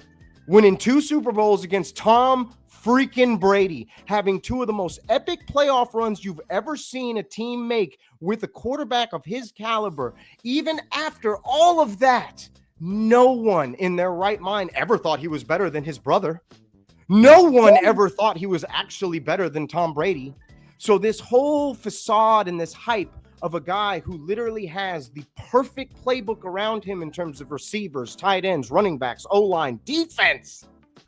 Give me a fucking break. The dude is average. Back to my team. Quarterbacks get an F. The quarterback get an F because I was being quiet because I know they was gonna clip this. You know, hey, what Rue is talking about? The Cowboy Can fan clipped that on their Instagram, right, and tagged me and Rue. And every Eagle fan in America has commented on that video when Rue called him mediocre. You know, so dude, I think it's over 10,000 right now, and every day. Hey, Ru, is your phone still blowing up every day? Oh, every now and again, I'm still getting like little comments and Yeah. gifts and whatnot. I'm just like, y'all were ready to cut this man halfway through the year. Yeah, Remember yeah, when they it were was ready. 2-2, and everybody Yeah, was like, it was "Oh, ready to you gotta fire the coach. Jalen Yeah. Hurts is washed." Blah blah blah blah Yeah. blah. And it's like you all forgot because of one game that he was completely. The man threw for 2,900 yards and had less than 30 tubs. He had 8 interceptions on the year. Like, you act like he did. He got carried by Saquon Barkley. Saquon Barkley was literally the MVP of your team, and y'all keep, Jalen Hurts is Super Bowl MVP. No shit. It's a quarterback award. He played a good game. I'm not saying he didn't play a good game. Kansas City looked like a shell of them fucking selves. And it's not like their offense did them any favors. Turnover after turnover after turnover. Freaking Cooper DeJean had a pick 6. Like, come on. It was the most bizarre, out of this world game that there could have been. And the fact of the matter is, your boy is average. And I am rooting for you to pay him top dollar money. I am rooting for you to keep him on the roster, because you're not going to be able to keep everybody if you pay him stupid money like we do. Like, good luck with that. All right. Well, anyway, fuck the Eagles. All right. 21.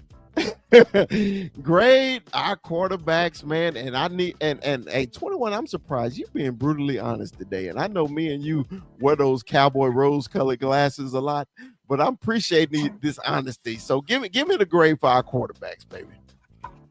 I'm with Rue. It's that F, big fella. It's that F. Dak Prescott played like shit when he was there. He had a few games where he gave us that Pittsburgh game-winning play, right? But Cooper Rush is Cooper Rush. He's a backup quarterback. Our 4th round pick, Trey Lance, was Trey Lance. We didn't get to see what we did see. It wasn't good. It was all right. But it was rough in that quarterback position, and that's what everybody attacks, especially being a Cowboy fan. It's your QB, and it was a rough showing this year. So I'm sticking with F.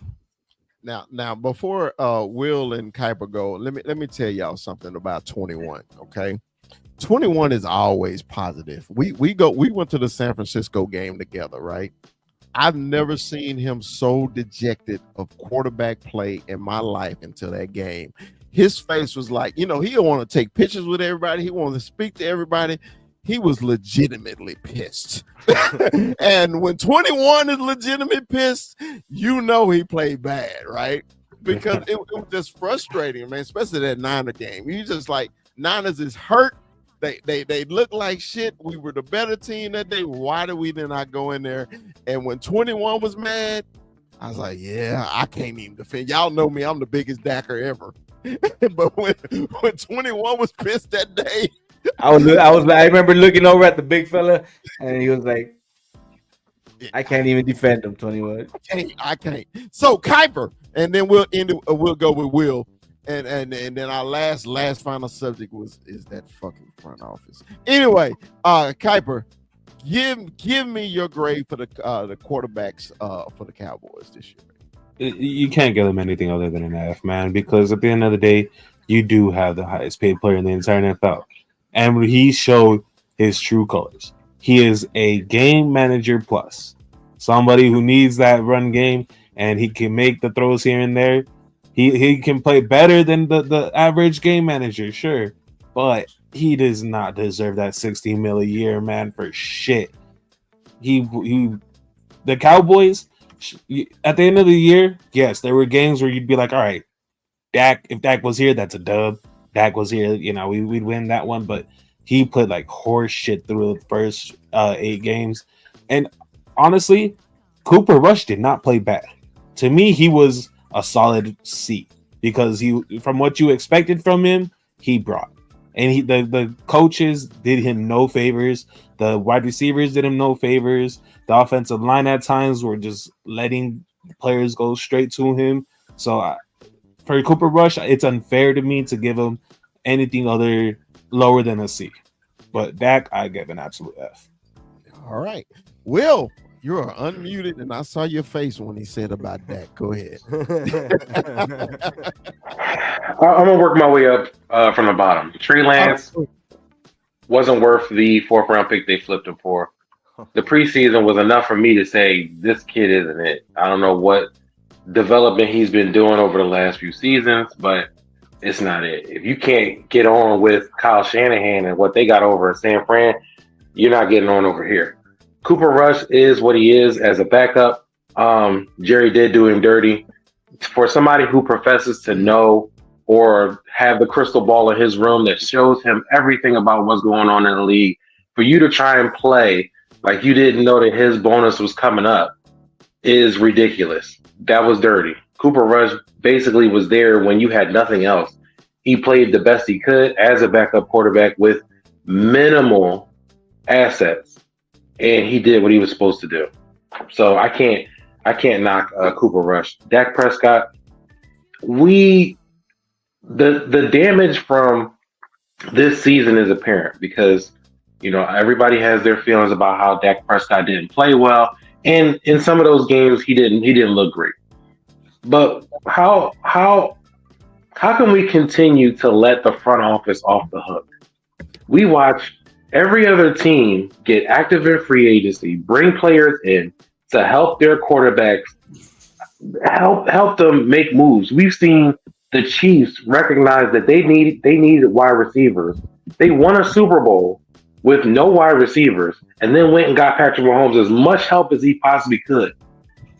Why do we penalize Dak Prescott instead of pointing at the front office and saying, hey, if you do your job, maybe we could have another wide receiver outside of CeeDee Lamb. Maybe we could have a running back because we knew we weren't going to bring back Tony Pollard. How do you send Dak Prescott into the season with no consistent run game, a shaky offensive line with 2 rookies on it? Your defense still can't stop the run, but we expect Dak to pull rabbits out of his hat because he got paid $60 million. Do we forget that he was still second in MVP voting the year before he's an All-Pro? He's earned that money. Now, he's not absolved from his play. I'm not giving him a pass. What I'm saying is we can hold Dak Prescott accountable for his lack of performance, but we still have to be open to looking at the front office and saying, hey, man, this is another chance that y'all didn't do your job in helping the quarterback that you professed that you wanted to keep here, and then you ended up paying him at the very last minute, and then put your hands back and said, you know what? Well, we paid Dak and CeeDee Lamb. We couldn't get anybody else because we paid those guys big money.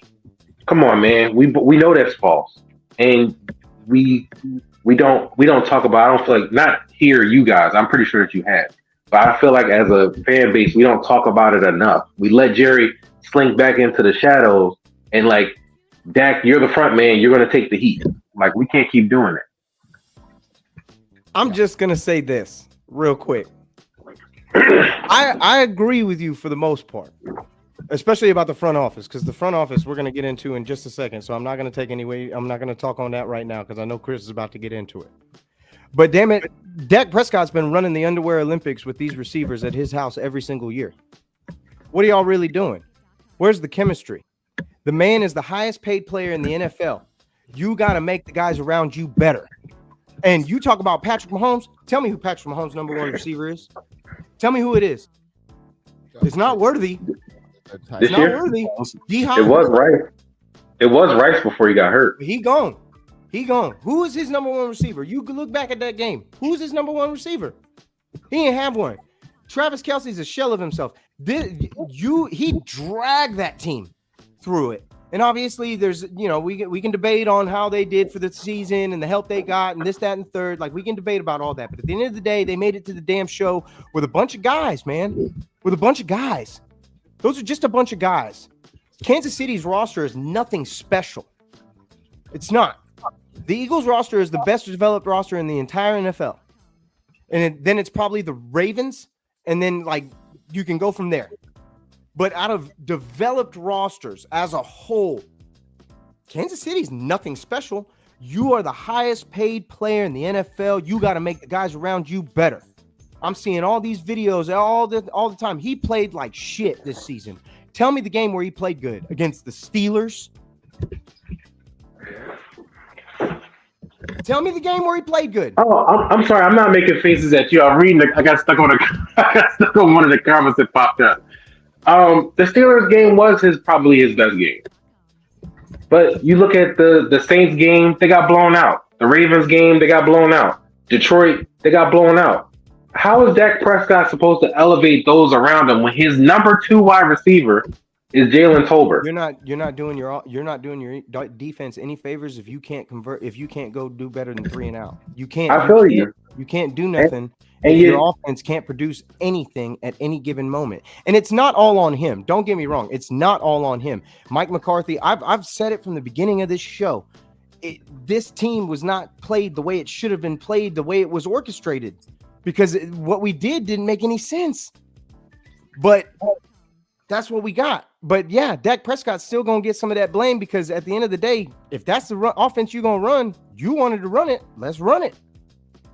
It's not like he doesn't have any input. Yeah, that's true.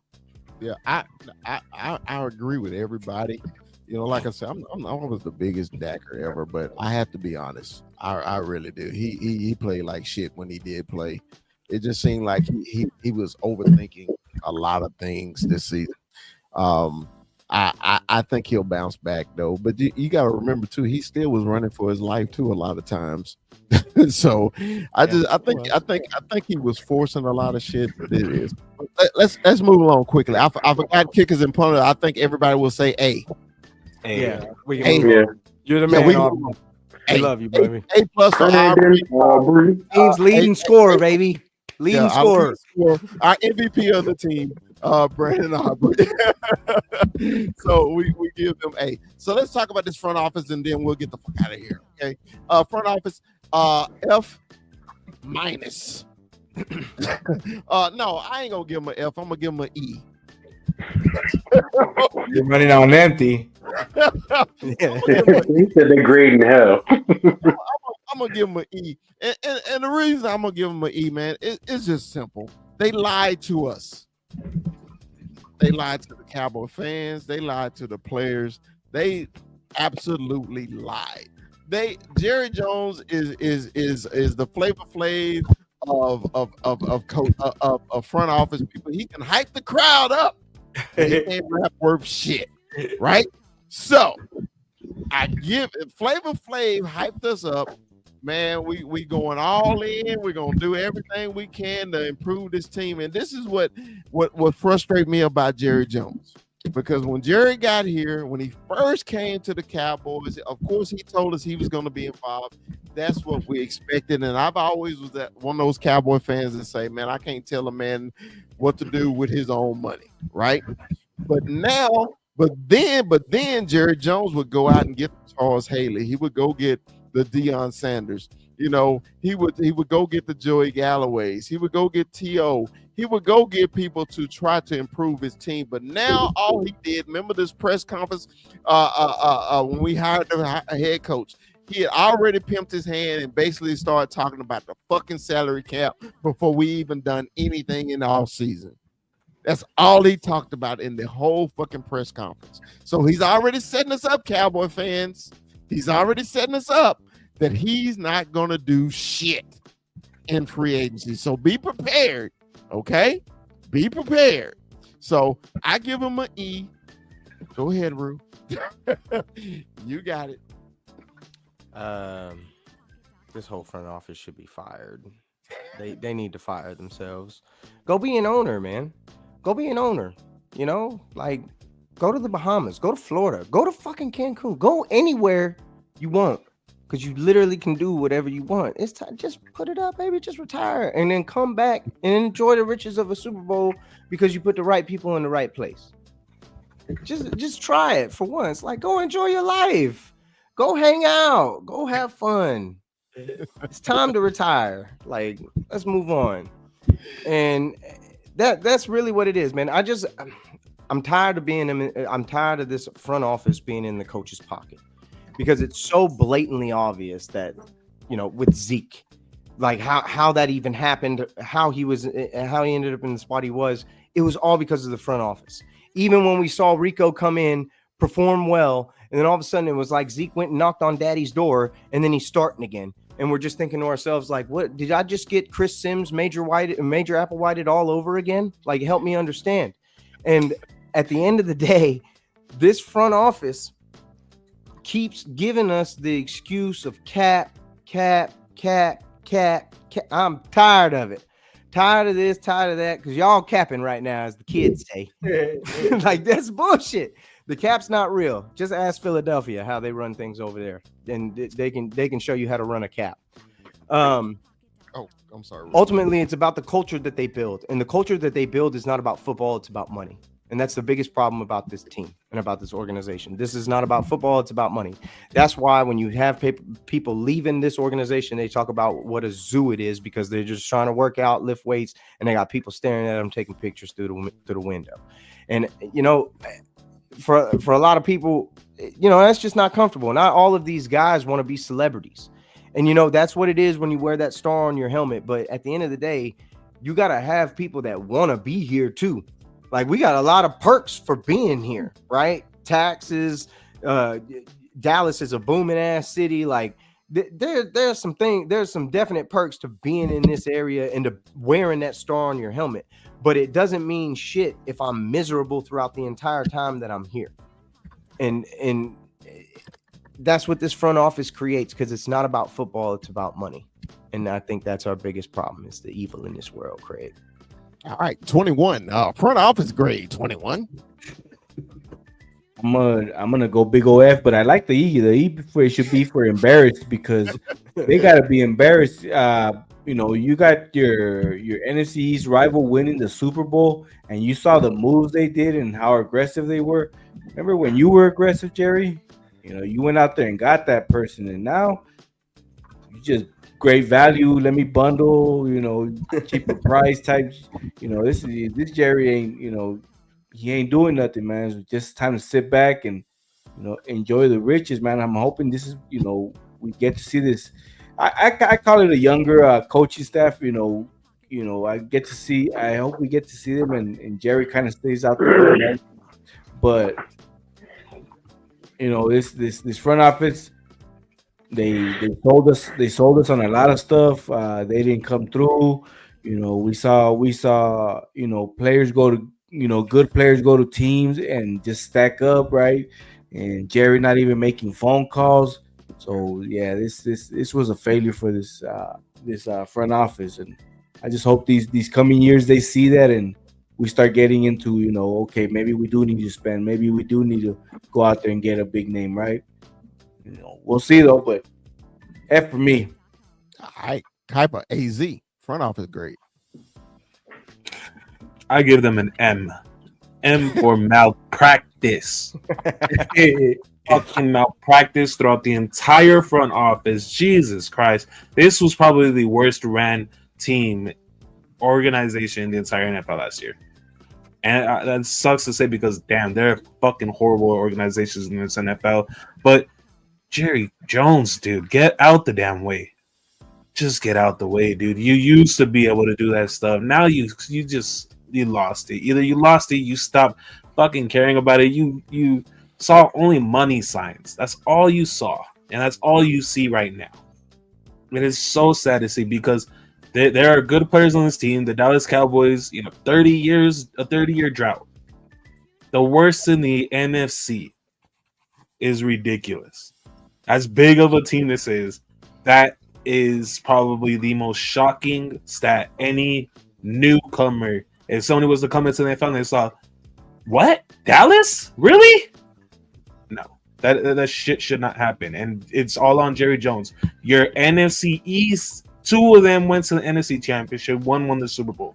Why? Because their owners got out the fucking way and they let a GM do everything for them. The GMs for the fucking Commanders were phenomenal last season. They brought in so much help. They drafted one of the one of the top QBs in the entire NFL from a rookie. Howie Roseman has been the best GM in the entire NFL. simply because their owners don't get in the way.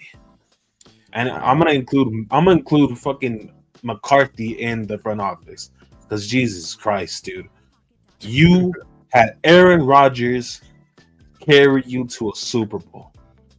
You and Aaron Rodgers are living dinosaurs in the NFL right now for what you want to do offensively. And he is the worst head coach that the Dallas Cowboys would have ever had. Fucking never running the ball, trying to run through the pass, and no motion. No motion, dude. Get with the fucking times.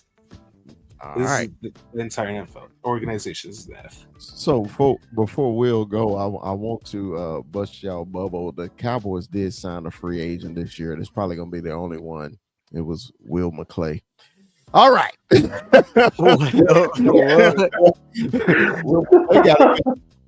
got a fresh new deal. That's probably the only free agent you're gonna get this year. All right, we'll end it with you, man. Give us our front office grade.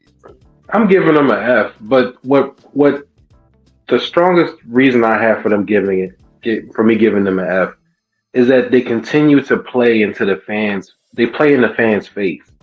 You sell all this false hope. You do the all-in quote. You walk it back. You don't do anything in free agency. You had players saying that they were shocked that they didn't get a phone call. And you constantly talk about, oh, you don't have any cap space. We like to sign our guys, et cetera, et cetera. Like the information isn't out there for us to be able to read. Like he talks to us through the media like we can't read. Like we can't open up our phones and see that if you do X, Y, and Z, you can clear up X amount of money. So stop talking in the media, number one. Stop constantly trying to bid through negotiations through the media. Shut up and do your job.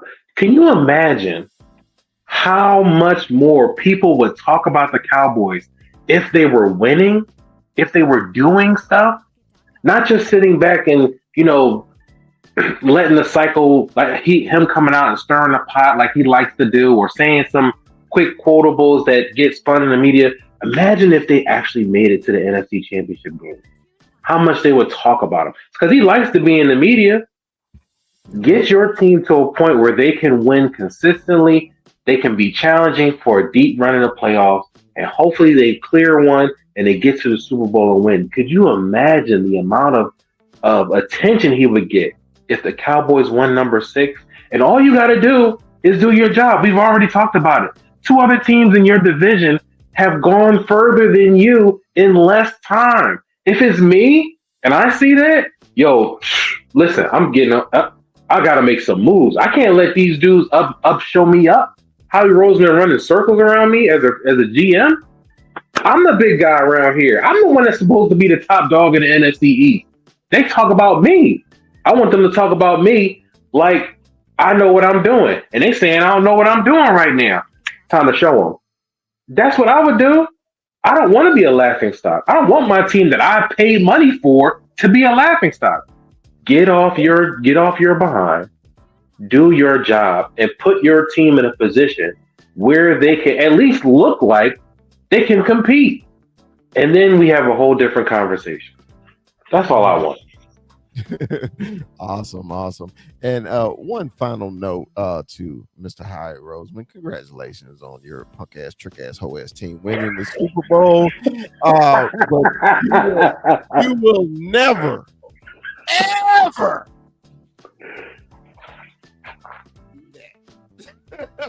never be America's team in a million years. They're not even Pennsylvania's damn team. Ever. When he said that shit, I was like, okay, you just doing it for the fans. You trolling us. That's cool. But you'll never be. Have y'all ever noticed that? Why does that bother people? And the Cowboys never named themselves America's team. We never did it. It wasn't us that did it. It was the guy. But now everybody want to be America's team. It was a guy from Philadelphia that worked for NFL Films, an Eagle fan. Go back, learn your fucking history.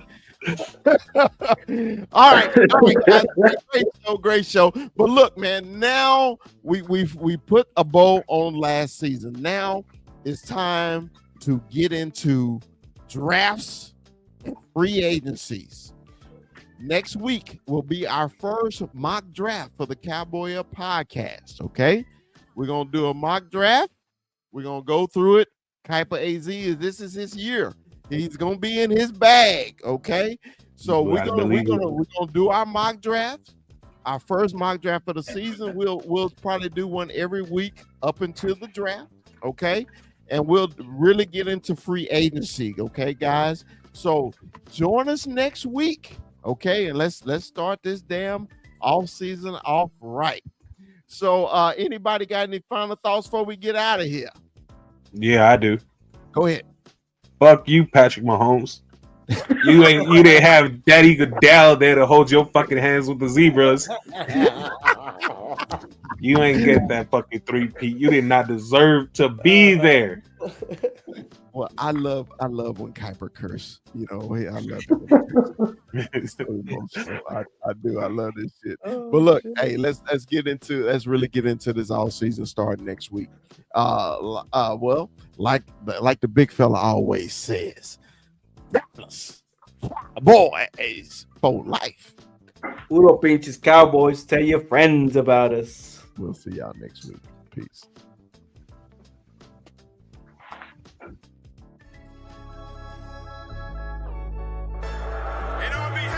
Yeah, let me give a big shout out to St. Louis Joe, bro, in the building. Always WWE Ivan Sosa in the building. You see him? The loyalist. You got Cowboy Beat in the building. The great Cowboy Beat. What's up to them? Big shout out, man. Big shout out to y'all. Appreciate y'all joining. We only growing, guys. We only growing. It's gonna get bigger. Excited. Hey, did you see he got retrofit right in the introduction? I did. Hey, man. Hey. Videos, dancing. Hold on, player. Sometimes I screw up, player. You know, but hey, man. Players fuck up. Hey, yeah, players fuck up. Yeah. In the first day of pads. Say, man, you know, we all play, man. It's just something about that first day. Ain't nothing like it. It is nothing like it, man. Because now to me, tomorrow tells the truth. Today was the fact, but tomorrow tells the truth.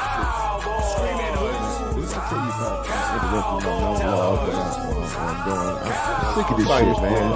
I'm sick of this shit, man. You know, I know we all co-hosts, but you know, I like to have a little quick monologue before we get into a subject. You know, your ass always got to spread shit and eating wings and Motherfucker sprinting. Calm down. Calm down, Mikey. Calm down, Mikey. What you sprinting right now? Yeah, we got a long show. We can go as long as you want to, man. So 21, what you got for Brock today, man? Pleasure to meet you, Brock. I appreciate the love on TikTok, man. Shout out to Brock, man. Welcome to the show. Hey, I got the hard hitting questions, so I got the controversial. You come out with that Waterburger in and out, right? We kind of keep it light, but big fella, I gotta hit him with Walter Cronkite stuff here. Okay. Drake or Kendrick?